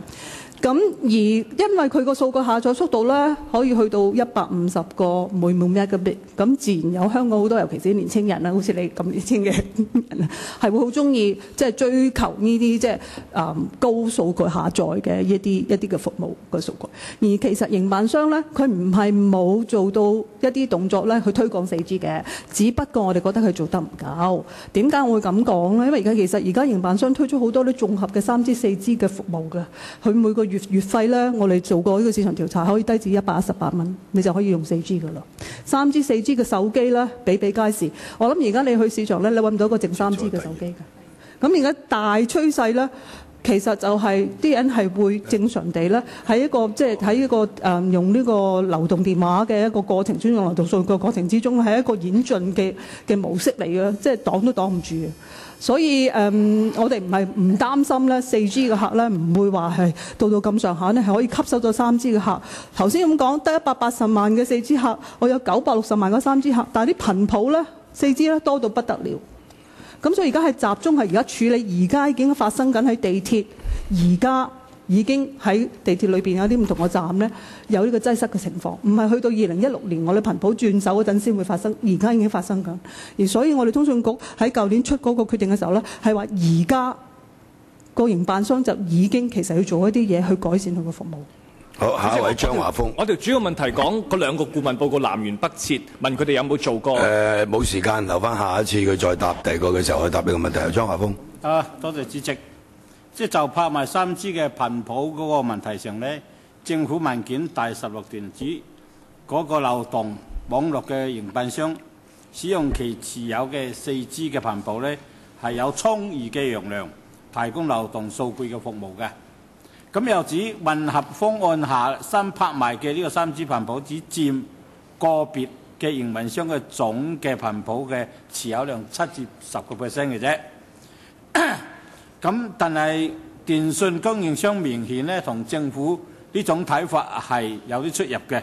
佢哋認為會推高成本，最終會將個成本轉嫁用戶身上，令消費者嘅得益受損。究竟呢個係咪事實？有冇一個評估呢？而家香港電訊準備一旦成功收購 CSL， 會將現有嘅3G咧頻譜咧交俾政府嘅。咁對於通訊局現有建議嘅呢個混合式嘅模式，會產生乜嘅影響？會唔會影響到我哋消費者嘅權益？總監。主席講翻啦，其實頻譜係珍貴資源嚟嘅，一直以嚟咧用於電訊服務嘅頻譜咧都係通過拍賣咧係作出呢個指配，而每一個成功拍賣到嘅個營辦商都係要俾頻譜使用費。頻譜使用費自2001年我哋開始咧拍賣流動頻譜之後咧，已經成為電訊商嘅營運資本嘅一部分㗎啦，不可或缺嘅。唔係話今天我哋重新指配3支頻譜咧，佢哋先要俾呢個頻譜使用費。首先要釐清呢個觀點啦。第二呢，頻譜使用費其實佔營辦商佢每年個營運成本有幾多呢？如果我哋睇翻我哋頭先講嘅，而家總共有572個兆克嘅頻譜咧係指配咗我嚟做流動服務嘅。整體上呢572個兆克嘅頻譜使用費咧，只係佔營辦商每年嘅營運成本嘅3%。而家我哋講緊3支頻譜嘅指配咧，係愛嚟拍賣嗰部分呢，係每個營辦商10個兆克，總共40個兆克。呢40個兆克嘅頻譜使用費咧，佔營辦商個每年嘅成本咧係少於1%， 0.5%。固然你通過呢個拍賣將呢40個兆克嘅頻譜再去作出指配，可能價格上係有啲浮動。我哋都即係睇以往個經驗，有升有跌啦咁樣。但係如果佢佔佢嘅成本嘅總額只不過 0.5% 嘅時候，佢哋話因為拍賣呢40個兆克嘅頻譜而引致到佢要有好大嘅成本上嘅上升，而有加價嘅壓力咧。咁我諗道理咧，大家都好淺先睇得出啦，係咪覺得都係誇大咗咧？同呢個事實數據不符咧？咁呢個就等大家作個呢個了斷。好，下一位湯家驊議員。同埋好似頭先我哋投影片咁講咧，主席對唔住啦，一直以嚟2001年開始，我哋其實做咗7次嘅拍賣，頻譜最高峰去到係接近1億元，9000幾萬。係啦，接近即係9600幾萬，就係2011年嗰個3支頻譜嘅拍賣，1個兆克。但係咪同呢個服務使用費呢有一個直接掛鈎，越嚟越升呢？完全睇唔到。其實最緊要嘅都係市場上有效嘅競爭，通過競爭呢先會將嗰個服務收費。好啦，你呢個觀點重複啦。下一位湯家驊議員。都係主席，其實我就唔係好想問嘅，不過我聽咁耐冇聽到何主席講過一句説話，咁我都想問何主席，即係從你嗰個角度，首先第一句問你啊，你有冇受到任何嘅政治壓力嘅要你就範啊？咁你有簡單有定冇嘅打句？唔係咩政治壓力先？我唔知啊，即係有出邊有好多人就話，即係要便利呢個即係中移動入市咁，所以啊即係有向你有施壓，你直答有冇得㗎啦。第二咧就係其實你可唔可以講清楚咧？你作呢個決定咧，因為呢個你嘅決定嚟啦嚇。其實最基本嗰個因素係咩嘢咧？其實係咪即係真係想促進呢個競爭？如果到時真係而家嗰4間死都唔肯去競投啦，咁啊中移動一個就買起晒嗰1/3，咁對於嗰個市場嘅競爭會有啲咩影響呢？何主席，兩個問題。政治壓力係冇嘅，我諗亦都我完全唔會因為有政治壓力而作出任何嘅決定，呢個唔係我做嘢嘅方式，所以呢個一定可以好肯定答阿湯議員，政治壓力係冇。咁就對於今次呢一個拍賣嗰個結果，我哋考慮咗好多個唔同嘅觀點嘅。咁當然我哋今次再要重去編配呢個3G 嘅頻譜嘅安排咧，基本上我哋係根據翻我哋2007年有個頻譜政策綱要嗰處底下嗰啲原則去，同埋嗰個 policy 嗰個政策嘅基礎去做。個政策嘅基礎好明顯，就係話如果係有 competing demand， 有一個競爭性嘅需求嘅時候咧，基本上係應該用一個市場主導嘅原則去做。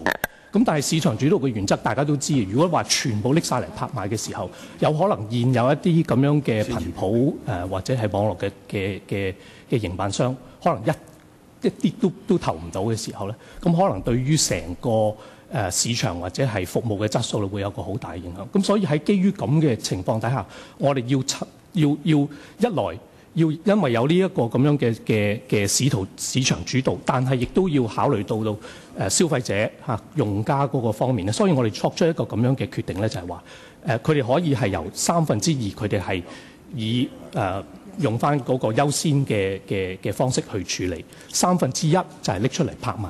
拍賣嘅時候就以一個價高者得嘅方式去處理，咁樣一來我哋可以睇到咧，就係話可以引入到競爭。我哋亦都唔係話就某一家嘅營辦商去引入競爭。其實嗰家營辦商而家已經頭先已經聽過喺 MVNO， 佢其實已經係有一啲虛擬嘅租用嘅3G 嘅頻譜用緊。咁所以你話係咪因為要就某一家嘅營辦商去做呢一個決定咧？咁亦都唔係。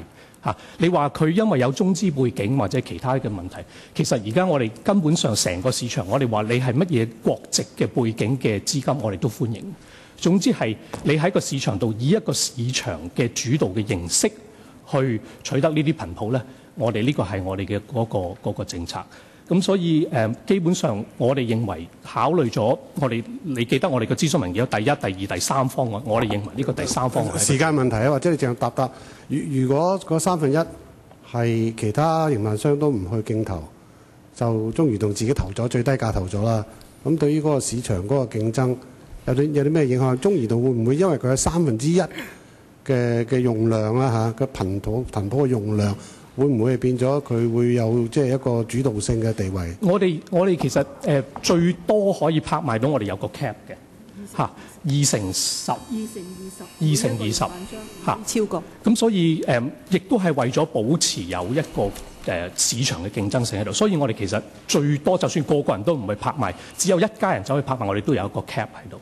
咁所以嗰個目標我哋相信係嗱，因為咧我哋嗰個議程咧仲有一個咧都好多人講嘢嘅，所以就冇第二輪發言㗎啦。咁頭先阿謝偉俊好似舉手想講，咁我俾你講埋。咁咧就仲有咧就因為呢個問題我都要講 ，OK。咁所以謝偉俊你可以講4分鐘。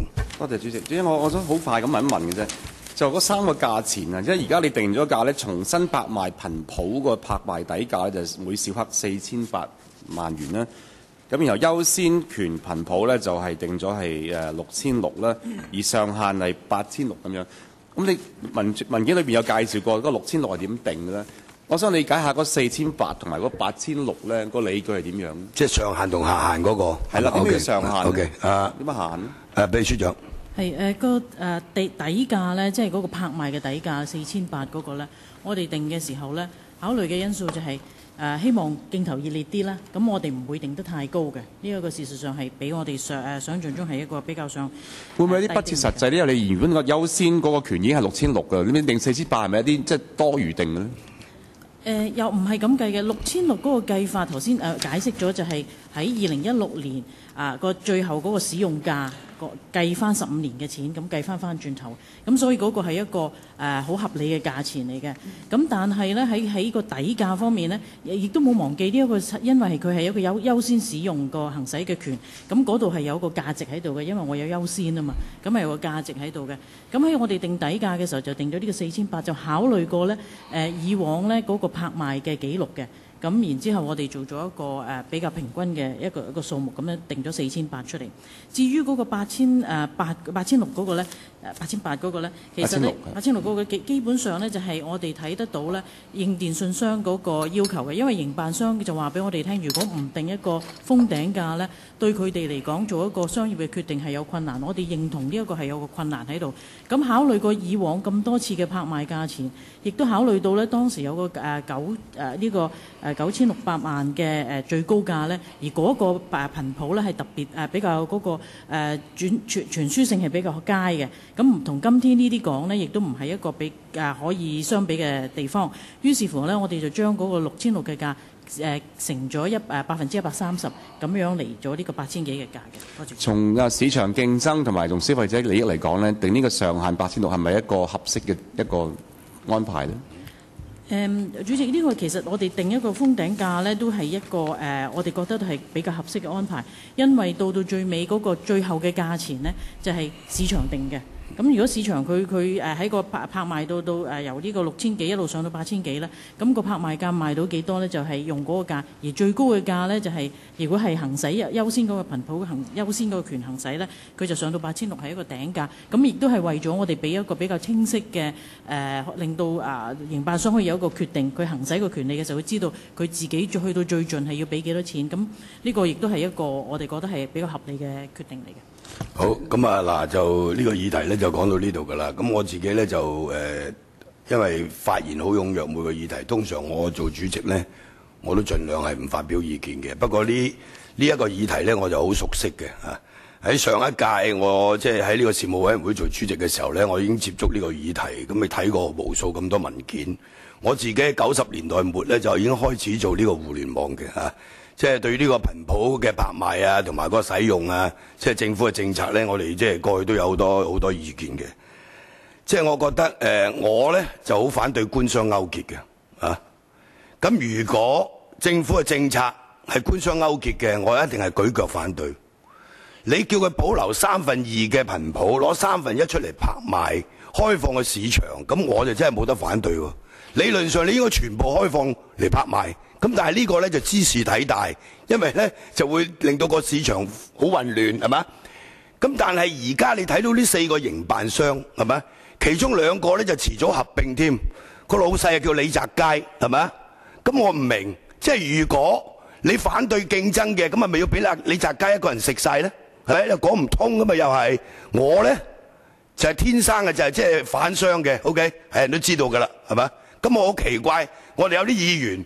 就去幫啲有錢佬講説話，咁奇怪嘅，我真係拗晒頭，係咪？唔係講在座各位啦，咪有啲議員會係咁啦，係咪？我就唔係李澤楷 fans 嚟嘅，我係要申報利益，我冇接受佢任何金錢嘅資助喺選舉上邊。你哋有冇自己心裏有數？係咪？我哋只要係一個公平競爭，係咪？喂，政府即係我都覺得佢做得唔夠開放添啊，啱唔啱啊？好簡單啫嘛，老實講，你而家諗下 CSL 係佢嘅，而家佢係喂賣咗俾人，而家又攞翻，係咪？都係做生意啫，有利可圖啫，啱唔啱啊？係咪先？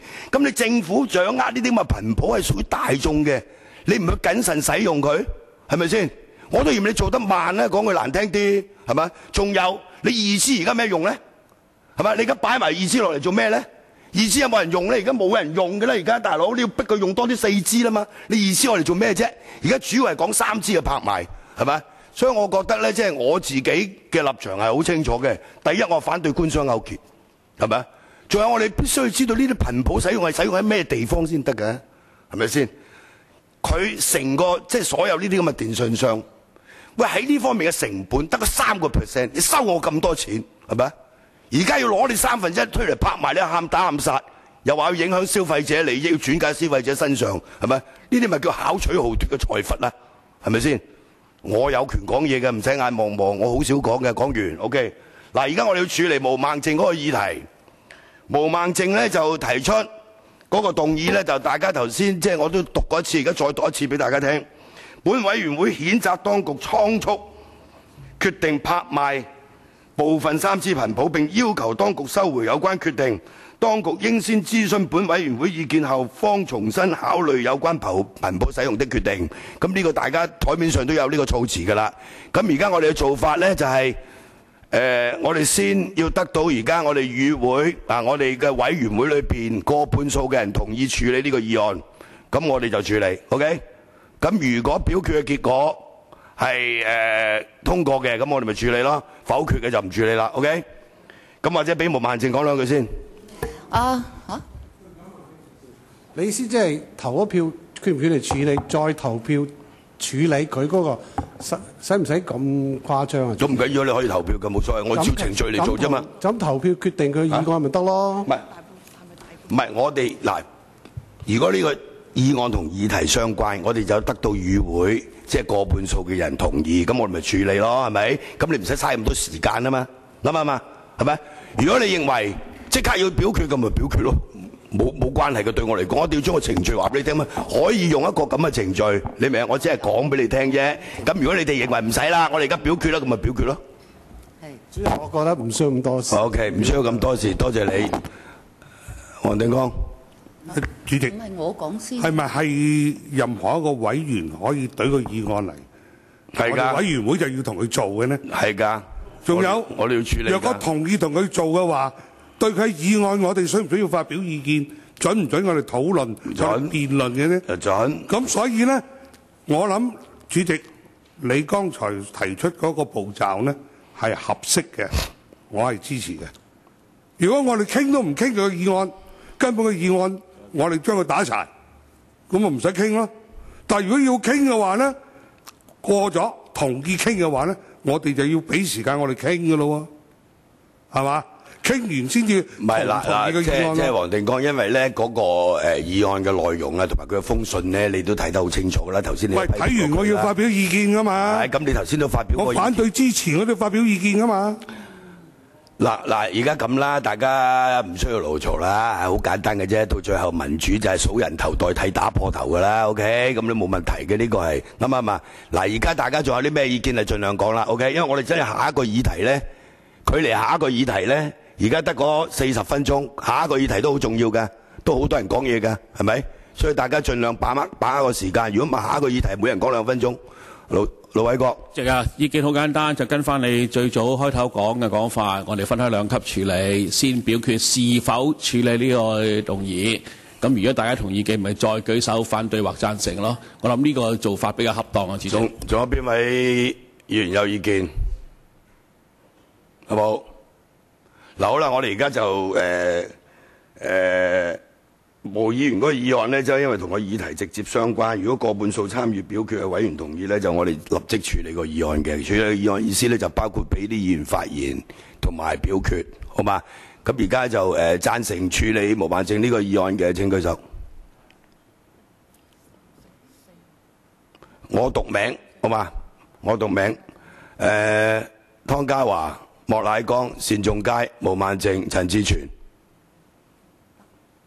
反對討論呢個議案嘅請舉手。葛珮帆、何俊賢、黃定光、姚思榮、盧偉國、蔣麗芸、馬逢國。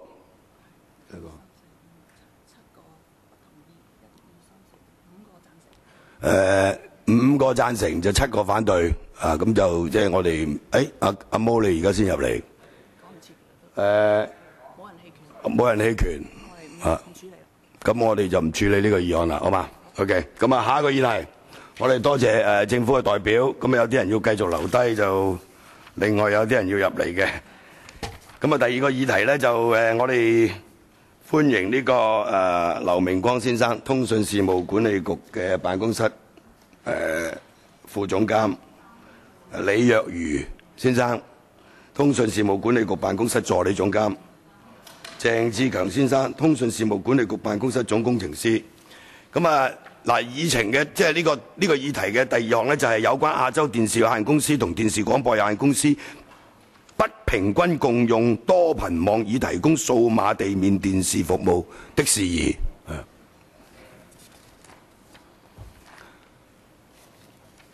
或者我哋請秘書長講下先，唔該。副總監阿劉明光先生。OK， 劉明光先生，唔該。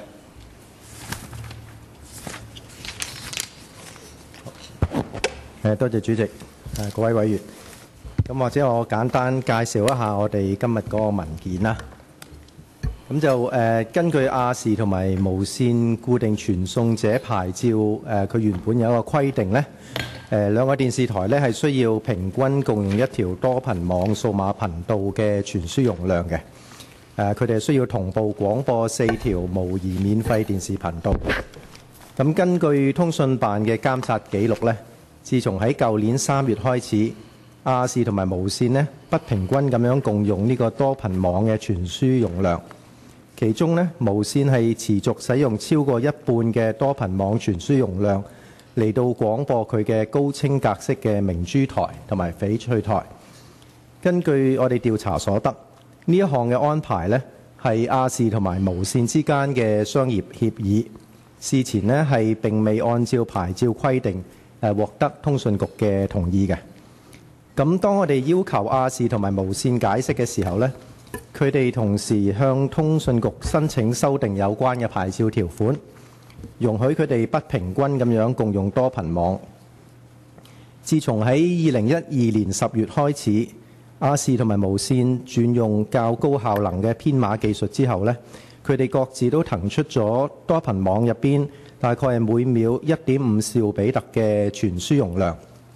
亞視呢就表示，由於呢佢只係會繼續用標稱嘅格式嚟到同步廣播本港台同埋國際台，所以呢就暫時唔需要使用騰出嚟嘅傳輸容量。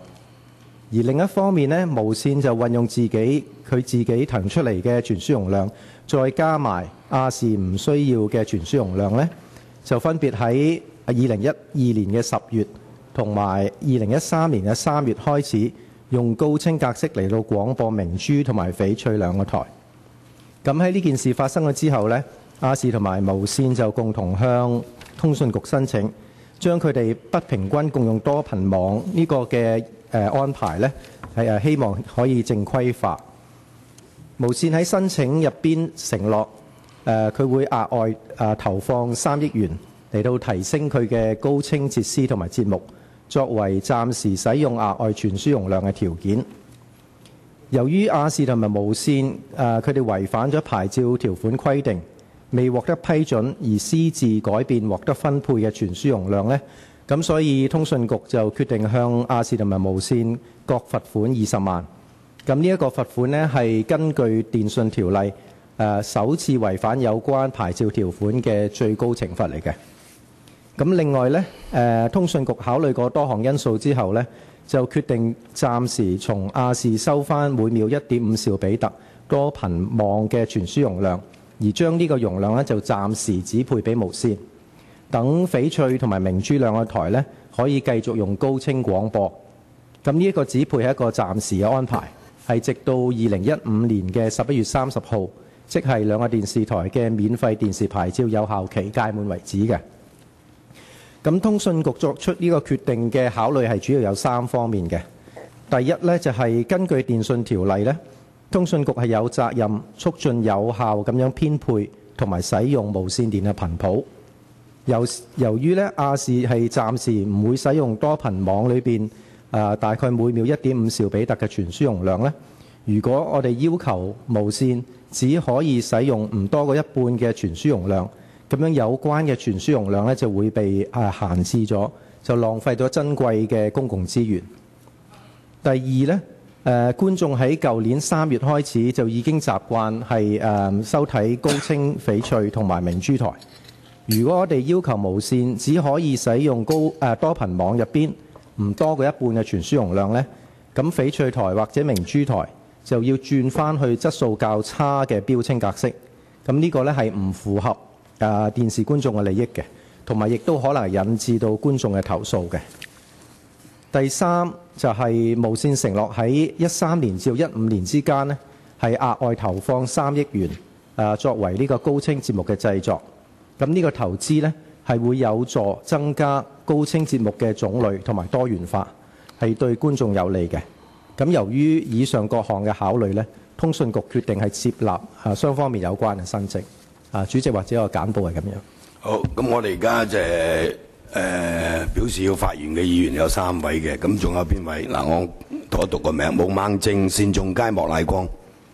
仲有邊位議員會就呢個議題發言嘅？梁國雄仲有咧？仲有冇？每人4分鐘啊！咁啊就呢個即係兩間電視台違反通訊局平均共用多頻網嘅規定嘅呢個議題。咁啊，首先係毛孟靜。就有今次事件就係俾人感覺先斬後奏咯。佢係犯法，係違反牌照規定。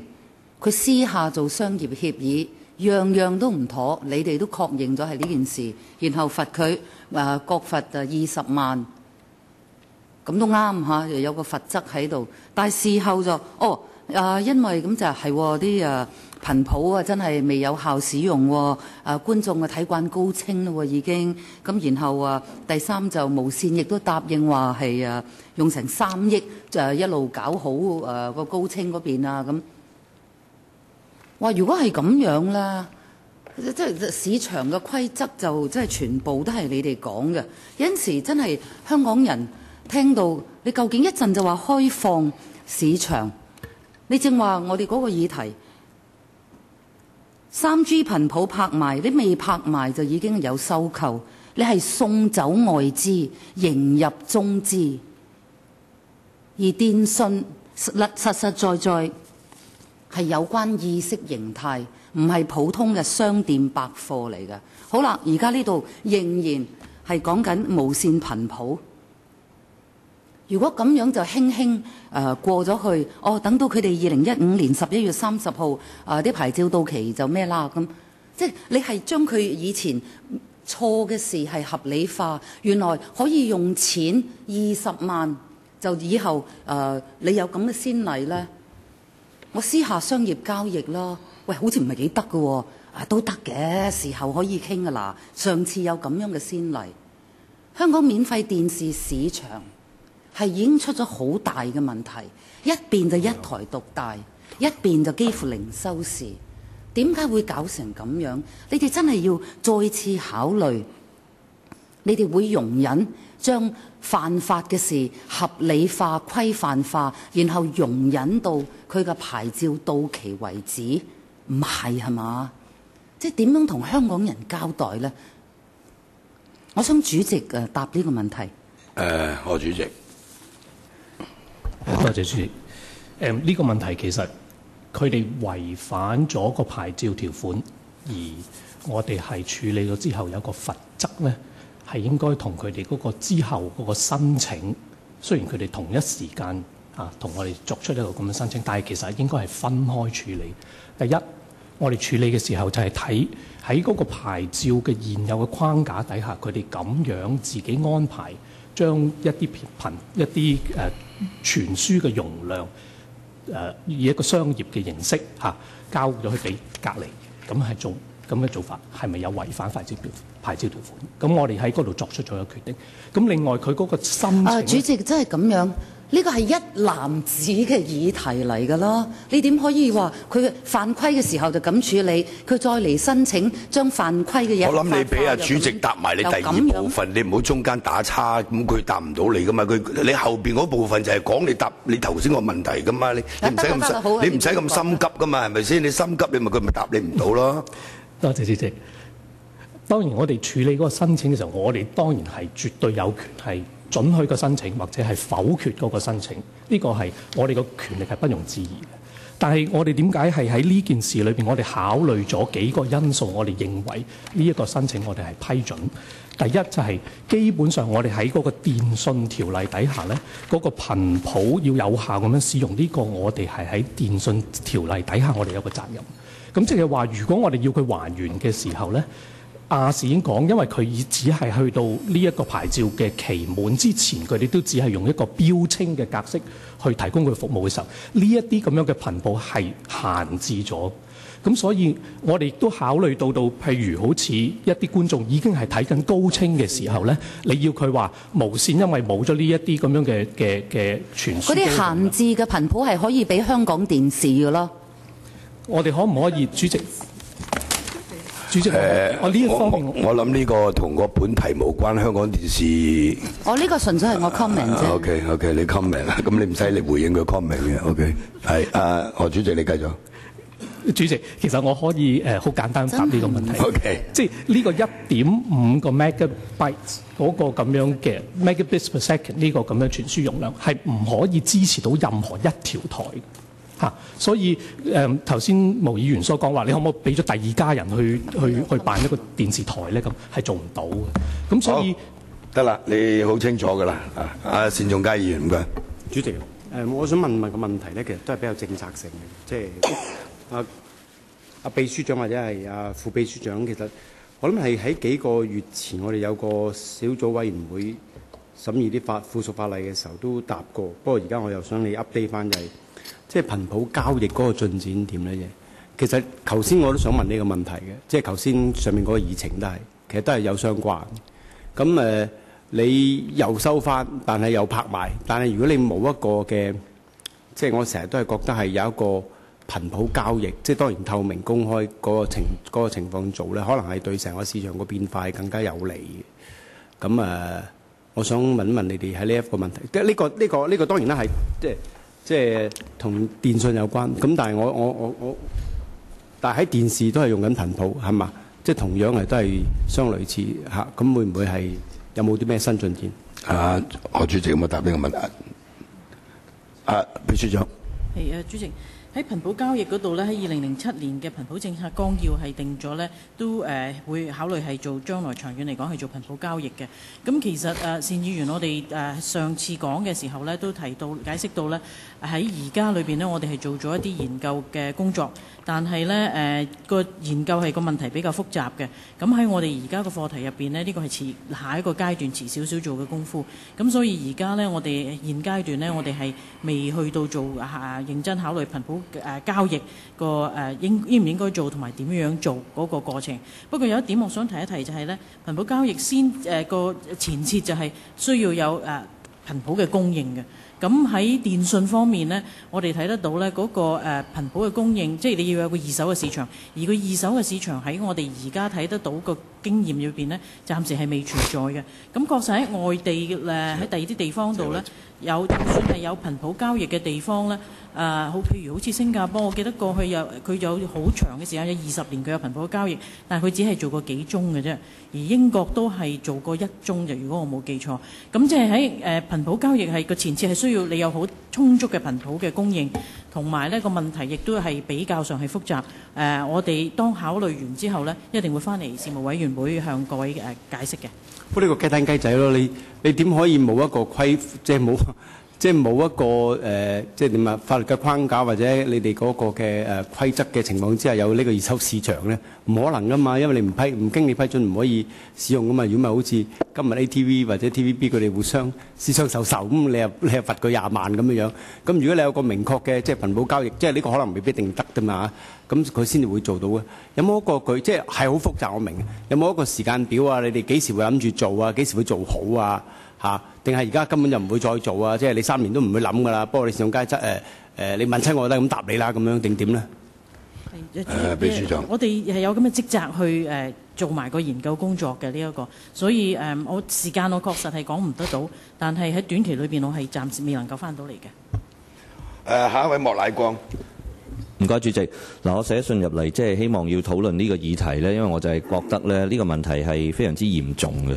嚴重嘅原因，因為兩間公司呢，佢哋就有佢哋嘅牌照嘅條款，而家就係違反咗佢條款，但係就唔止即係一般，即係少少地違反下咁簡單，係有金錢交易嘅，亦都隱瞞你哋嘅，就一直呢唔到你哋去即係調查發現。咁佢先話，哎呀，係啊，咁樣我又認啦，係啊，我又做，因為佢唔認唔得啦，係咪？咁我唔係話你哋執法嗰度有問題，係咪？但係問題係佢有一個，我覺得有一種即係意圖，可能喺即係有欺詐你哋嘅成分啊。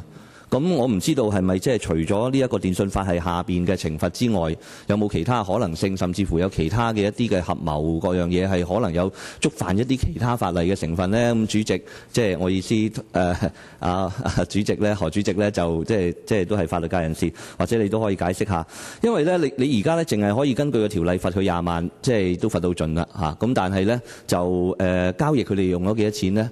係咪唔止20萬嘅咧？嗰啲咁嘅錢都唔使嘔出嚟喎。即係你有啲咩可能我哋犯咗啲其他嘅條例，即係話哇，其他嘅盜竊又好咩又好，你會唔會可能你都要即係佢雙方個交易嘅金額咁樣，會唔會即係都要佢罰佢嘔翻出嚟定係點咧？咁樣，因為佢唔應該有呢個交易存在咁啊本身。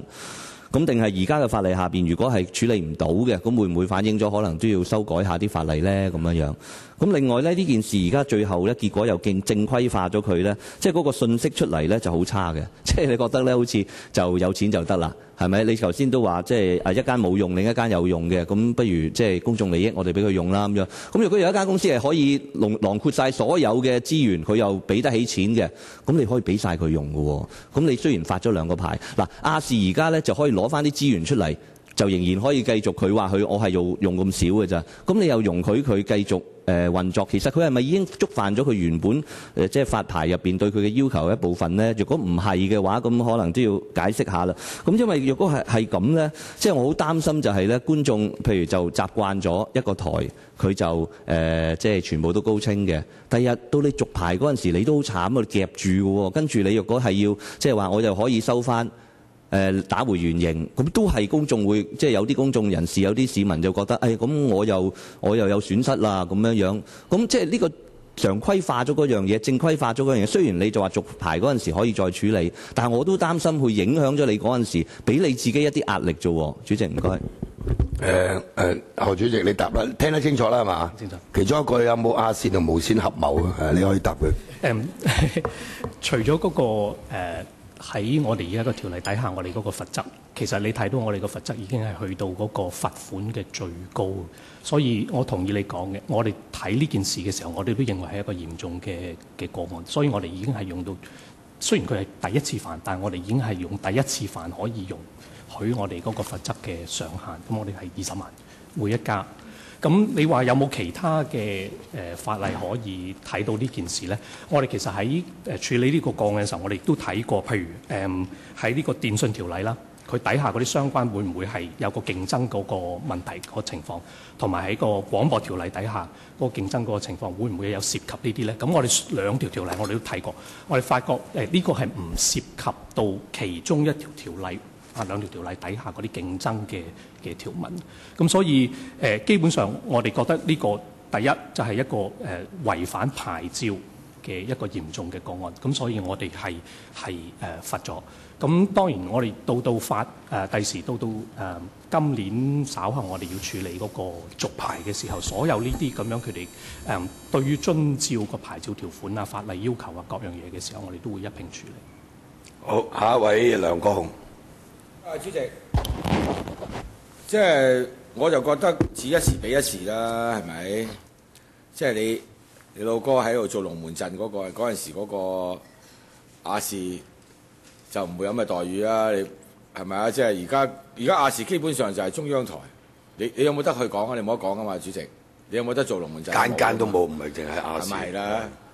嗱，好簡單，我就聽得清楚你講咩嘅，何生。你話20萬罰到盡。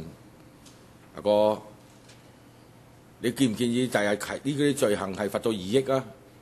你提高佢咯，係嘛？20萬喎，阿哥，我正話去法援署啊申請告啊曾鈺成啊，嗰啲叫我擺低80萬啦。如果要告曾鈺成啊，話佢剪報唔啱，都擺低80萬啊，阿哥。我一個普通人嚟㗎咋，法援就話：我幫你唔到啊，梁議員80萬好多喎，20萬撩牙。罰則唔啱。第一，我建議你提高到一掂親最少罰2億，最高罰20億，呢個最少。第二，呢個亞視一早要執笠啦，阿哥嗱，你話罰到盡，我當然信，因為我哋法治嘅社會唔可以有罰到21萬嘅。我問你啦，咁下次如果俾牌呢個亞視繼續經營嘅時候，你俾唔俾佢啊？哥，衰到冇人有嘅。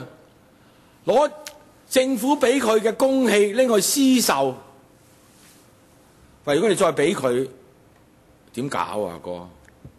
即係呢個老實講，問都問唔到題啊！根本就係亞視變咗中央台啫。嗱，我同阿毓民又唔俾我上去講嘢喎，而家連俾都唔俾喎。所以而家毓民話：喺呢個大埔唔去，我都唔去，又孤寒，斗領都冇，車都冇。喂！何生，公道咁樣講，亞視梗係執咗佢啦。如果你2015年俾牌佢啊，我即刻收皮，即刻冚旗。你個問題就係亞視係公然攞咗香港人共同擁有嘅頻譜呢個公器拎去私用，呢個就係問題啦。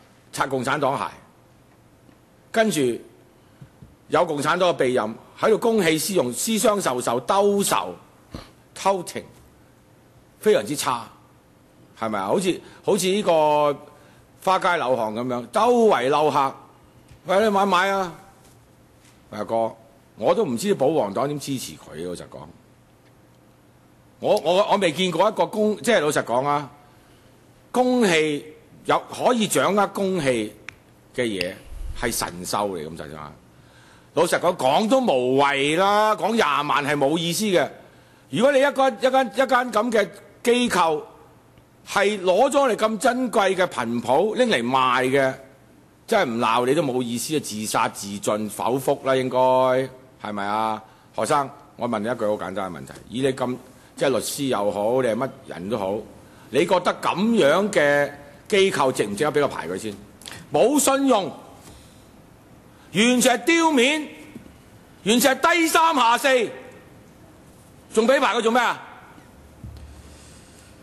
阿何生，你講一句啊！你認為如果你話唔方便講，你寫張紙條俾我，即係到底應唔應該再俾牌一間咁嘅機構？主席，你答一答啊，長毛呢個問題。喺現階段答唔到，因為我哋其實喺呢個續牌嗰個程序裏邊，我哋一定會係考慮公眾嘅意見嘅。咁我哋會有公聽會嚇。咁我希望你好似比拉多咁啊，整成盆水喺度洗咗佢啊！快啲。OK， 下一位湯家驊議員。主席，我就啱上網想 check 下阿何主席做咗主席幾多耐，我就唔係好記得，應該係做咗年幾兩年係嘛？唔知係嘛？2014年4月開始㗎啦。對唔住，2012年4月開始。即係2年。通訊局嗰陣時嘅成立。係啦，咁即係你做咗2年幾咧？你喺你任內咧罰錢咧嘅數目咧就多晒以往咁多位主席加埋嘅。咁啊，呢個有幾個理由嘅。一個理由可能你係黑面判官啦，不過呢個唔係我問題。第二個理由係咪即係其實啲錢即係好似長毛講，即係低到咧根本就即係佢賺翻嚟嘅都係即係佢罰佢嘅幾十倍、幾百倍咧。咁啊，主席嗱，你都記得啦，我喺議會度都要求政府係修改呢個罰則咧，講過無數次。主席你都好似講過，不過你知啦，議員咧就即係人微言輕。嗱，主席如果公開講咧，係需要即時修改呢個罰則咧，我相信政府都希望咧係聽得入耳嘅。咁所以今日問一問你，就係你願唔願意公開講咧？呢個罰則實在引人發笑，即係長毛就話撩牙都嫌佢咩話武力係嘛？即係實際上你急低頭即係同意係咪？即係實在係冇用。因為罰佢20萬，你算乜嘢嘢咧？我相信即係雖然唔可以講話食餐飯都用咗，我諗呢個誇張少少，但係真係唔係多過食餐飯好多嘅啫。喺大陸食2餐飯嘅啫，有啲地方。而家可能唔得住，因為即係首先咧就即係我問下主席何主席，我意思係首先你同唔同意咧？我哋呢個罰則係遠遠即係已經過時，亦都係失去任何嘅阻嚇嘅作用，至令到咧。而家2間電視台特別係無線咧咁猖獗，簡直係目中無人。當呢條法例係死嘅，最多你罰我20萬，你吹咩？講得俗啲，何主席，即係我哋每一個個案，我哋都會係不嬲都係罰20萬。咁所以我覺得咧，即係何主席，第一，我希望你公開咧係嚴肅地咧係同特區政府講咧，呢條法例應該要盡快修改。係修改同埋要增加嘅罰則，大大增加嘅罰則添。嗱，如果你唔同意咧，我就即係願聞其詳，聽聽你講點解你認為呢個罰則係唔需要修改？嗰個應該叫提高罰則，罰則係唔係增加嘅啊？何主席係咪應該要提高個罰則？我哋每一個個案，我哋都會考慮嗰個個案嘅嚴重性。作為我哋一個監管機構，當然我哋係要按照現時嘅法律去做。咁但係湯家驊議員頭先所講，即係譬如我哋嗰個整條嗰個電訊條例同埋個廣播條例，其實而家我哋了解嘅咧，就係由通訊局成立咗之後其中一個工作嘅項目咧，就係要理順呢啲咁樣嘅條例。呢2條條例會重新再檢討，咁喺嗰個時間，我相信係一個適合嘅時間去再去考慮呢啲，譬如如果有違規嘅時候嗰啲罰則嗰啲咁嘅問題。何主席真係好，即係點講啊？好有政治技巧啊！講得即係我問你個問題好簡單嘅啫喎，你唔係嗱，阿湯議員問你咧，你覺唔覺得先唔好講修例先啦？係咪修例呢個我哋其實喺呢個通訊事務管理局條例草案即係草擬期間，我哋已經提出你唔好攞嚟啦，你收咗嚟先啦，係咪？咁嗰個唔講啦，即係廣播條例同電訊條例是否要修改，就呢個必然嘅啦。咁但係就湯議員問你就係你自己個人，即係作為呢個即係通訊事務管理局嘅主席，你唔覺得呢個罰則咧太過低？係咪？而家係毫無阻嚇作用喎，你同唔同意咧？呢個係第一次。即係如果你譬如再犯嘅時候，嗰個罰則當然係會提高嘅，嗰個已經去到100萬。但係嗰個你係咪好似我記得個法例要求你去法庭要求？如果我哋認為100萬都係未足夠，我哋可以向法庭去申請。但係嗰個都仍然都係只係100萬係咪？嗰個嘅最超過第二次之後再犯規就係100萬。就係都係對100萬啫嘛，即係100萬都唔夠啊嘛。個問題就係你係咪應該要大力啲推動要修改法例咧？嗰個100萬係即係再犯以後嗰個最高罰則。咪咯，100萬你仲要法庭申請喎。我哋如果係有需要嘅時候，我哋可以去法庭申請。但係我哋亦都要睇翻，即係譬如我哋一路以往嗰啲個案，我哋亦都係有一個參考嘅作用。咁所以我哋除咗去到法例嘅修改或者係檢討嘅時候，我哋再提高嗰個罰則。但係而家目前嚟睇咧，我哋一定係跟翻我哋現時嗰個法例底下嗰個罰則去做。好，多謝主席謝偉俊議員。主席，兩種問題，第一咧就係話剛才關於罰則罰款嘅問題啦。一般嚟講咧，如果我哋有個定額嘅上限咧，如果你第一次犯咧去到最上限咧，一係就係嗰個定款咧個定額太低，一係就係嚴重到咧真係哇令人即係發指嘅，先要咁樣做法嘅。睇翻我哋最近都講喺啲賓館啦、無牌賓館啦，上額係10萬蚊嘅，罰後2-3千蚊，你可以相比個分別喺度。所以今次係邊一樣嘢咧？而事實上，你哋知唔知道亞視同無線之間嗰個交易嘅數量能夠公佈出嚟幾多錢嘅咧？即係相比佢哋嘅利益咧，呢個20萬係算係咩一回事咧？第二種問題，主席睇翻嗰個文件裏邊咧，講你哋嗰個有關無線同亞視嘅備忘錄係3月1號簽訂嘅，對唔住13年1月簽訂嘅啊。咁你哋話咧就13年嘅3月8號咧就發覺到嗰個頻譜上 Mbps 有問題啦，由本來9.6至9.9之間即係對比之間咧，去到突然間無線11.3，亞視去到8.3，即係一高低忽然出現咗啦。咁你哋有幾頻密去 check 呢啲咁嘅即係頻譜上嘅轉變嘅？而點解你哋要去到成13年7月份啊先提出反對咧？因為根據佢哋嘅備忘錄咧，佢哋如果話到明啦。任何時間，如果你哋通訊辦或者係任何監管機構提出反對嘅話，佢即時就要放棄，即時就要還原㗎啦。咁點解你哋容許咗即係電訊呢樣咁緊張一回事？點解你哋咁疏於去監管咧？定導致到咁長時間嘅情況下咧，先至跟進咧，唔能夠早啲發覺呢個問題咧？嗱，兩條問題啦，一條問題咧就係我諗何主席答啦，就即係關於個罰則問題咧，又係另外一條問題咧，就或者阿劉明光副總監可以答嘅，係咪啊？好嘅，咁我哋請何主席答一答嗰個罰則嘅問題啊。喺第一個問題嗰度咧，其實我哋係呢個係最高罰則，係我哋係考慮到係因為嗰個嚴重性，所以我哋係用到最高罰則。意思係咪或者如果罰則係定高啲，你都會再罰高啲咧？最終最嚴謹、最嚴重嗰個限額咯。因為嗰個牌照條款嘅違反個罰則咧係適用於所有嘅牌照條款嘅違反嘅，只不過今次呢個個案，我哋覺得個違反嘅程度非常之嚴重。你知唔知有關交易嘅價值啊？我哋呢啲係商業嘅資料，通訊局係無權公佈。點解唔係一個考慮因素之一啊？點解唔要逼有關兩間機構公佈呢一樣嘢？其實今次通訊局去處罰 ATV 同 TVB。因為佢違反咗牌照條款，個牌照條款就話佢哋要共用一條 multiplex 嘅頻道，佢係冇經過通訊局嘅事先批核，而呢將佢嗰個頻道嘅共用呢，唔係好似牌照嘅要求咁平均分。其實個牌照條款就係咁樣咯，所以係唔可以牽涉去話佢係咪思想受啊？有交易啊？我想問，就算偷嘢又好，搶嘢又好。就算刑毀都好啦，法庭判案想問下究竟你嗰個錢幾多錢啊？咁樣作為一個定份額嘅一個參考價值嚟噶嘛？咁呢方面點解你哋唔需要逼有關兩間機構講出嚟個價值幾多錢，然之後罰到20萬咁所謂咁高咁低又好咁高又好啦？呢個限制咗啦。但係如果意思係話你應該更加重啲，或者可能有更加係其他嘅考慮因素咧？咪即係謝議員嘅意思就係，如果你知道佢交易個銀碼咧，可能就即係呢個20萬就真係實在太低啦，更加認定佢係咪咁咧？你哋咪好權問嘅咩？我哋係知道個交易銀碼，不過呢啲係商業嘅資料，我哋係無權喺呢個廣播條例底下咧，可以代兩間電視台咧公佈。OK，我只係咁樣講。另外議員曾經問到點解我哋唔早啲去介入佢呢個咁嘅商業嘅決定啦？佢呢個咁嘅備忘錄確實係1月簽嘅，但係通訊局咧係去到7月啦，3月先知道有呢個事情發生。而7月先至反對。中間我哋其實係同呢個兩間電視台咧拎資料做呢個調查嘅。所以去到我最終反對嘅時候咧，佢俾到嗰個商業備忘錄我哋咧，我哋7月就正式提出反對，嗰陣都未處罰佢哋嘅，反對咗先。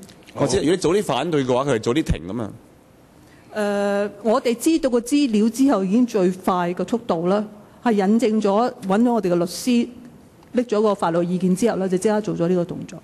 好，下一位，最後一位，姚思榮。多謝主席。無線呢就借用咗亞視嘅頻譜啦嚇，咁就佢有個誠意嘅，佢就願意再投資3億嚇，就發展呢個高清電視啦。咁我覺得呢個係 O K 嘅，即係呢個對香港市民係好事嚟嘅。但係咧，我想問下即係亞視咧，即係除咗罰20萬之外咧，佢會唔會有即係到2015再投標嘅時候咧，有冇其他承諾嘅咧？咁而當局咧喺到2015呢段時間咧，有冇其他嘅即係懲罰嘅措施？即係等於你呢段時間就放棄咗你嘅權利啦。咁你既然放棄權利嘅話，當局有冇其他嘅措施或者有個懲罰嘅要求，使到亞視喺呢個問題上去承擔佢應有嘅責任呢？邊位答？議員第一個問題就係話，其實嚟緊呢個佢個兩間電視台嗰個廣播牌個續牌個安排為點啦？到佢個而家個牌照完咗之後，喺個新嘅牌照底下，佢個頻譜嘅指配係點咧？呢啲都係我哋會嚟緊喺通訊事務管理局去履行佢嗰個喺廣播條例底下向呢個行政長官會同行政會議作出建議嘅時候咧，會其中一啲去審核嘅一啲基準嚟嘅。咁嗰個程序好似頭先咁講啦，都會喺2月將會展開啦。咁亦都會希望有個機會咧，3月嚟到事務委員會咧，同大家作一個即係介紹同埋一個公聽會啦。咁另外你話由而家到佢2015年個牌照用嗰個而家嗰個適用期仲有啲咩可以懲處咧？佢呢段時間，如果佢有違反任何嘅牌照條款、任何嘅我哋嘅業務守則啊、任何嘅條例底下嘅要求嘅，我哋咪會跟翻現行嘅法例、現行嗰個牌照條款去處理咯。咁其實不時我哋都有處理呢啲咁嘅個案，就嗰啲營辦商，無論係廣播商定電訊商。即係某個程度上係咪講今次借用呢個頻譜已經係叫過一段落啦？到2015年呢，就無線就可以呢，重新要再睇。重新再呢個係一個臨時措施嚟嘅。冇錯，佢呢個咁嘅臨時指配咧，只係去到2015年11月30號，佢而家現行個電視廣播嘅牌照咧，嗰個即係適用期完結之前嘅啫，係一個暫時性嘅安排。咁呢個已經係符合當局同佢簽訂或者目前亦睇過有關嘅法例，已經係符合㗎，係咪？係。好，咁多謝大家啦，因為呢個房要交翻俾呢個教育事務委員會4點半鐘開會嘅，我哋準時散會，多謝大家。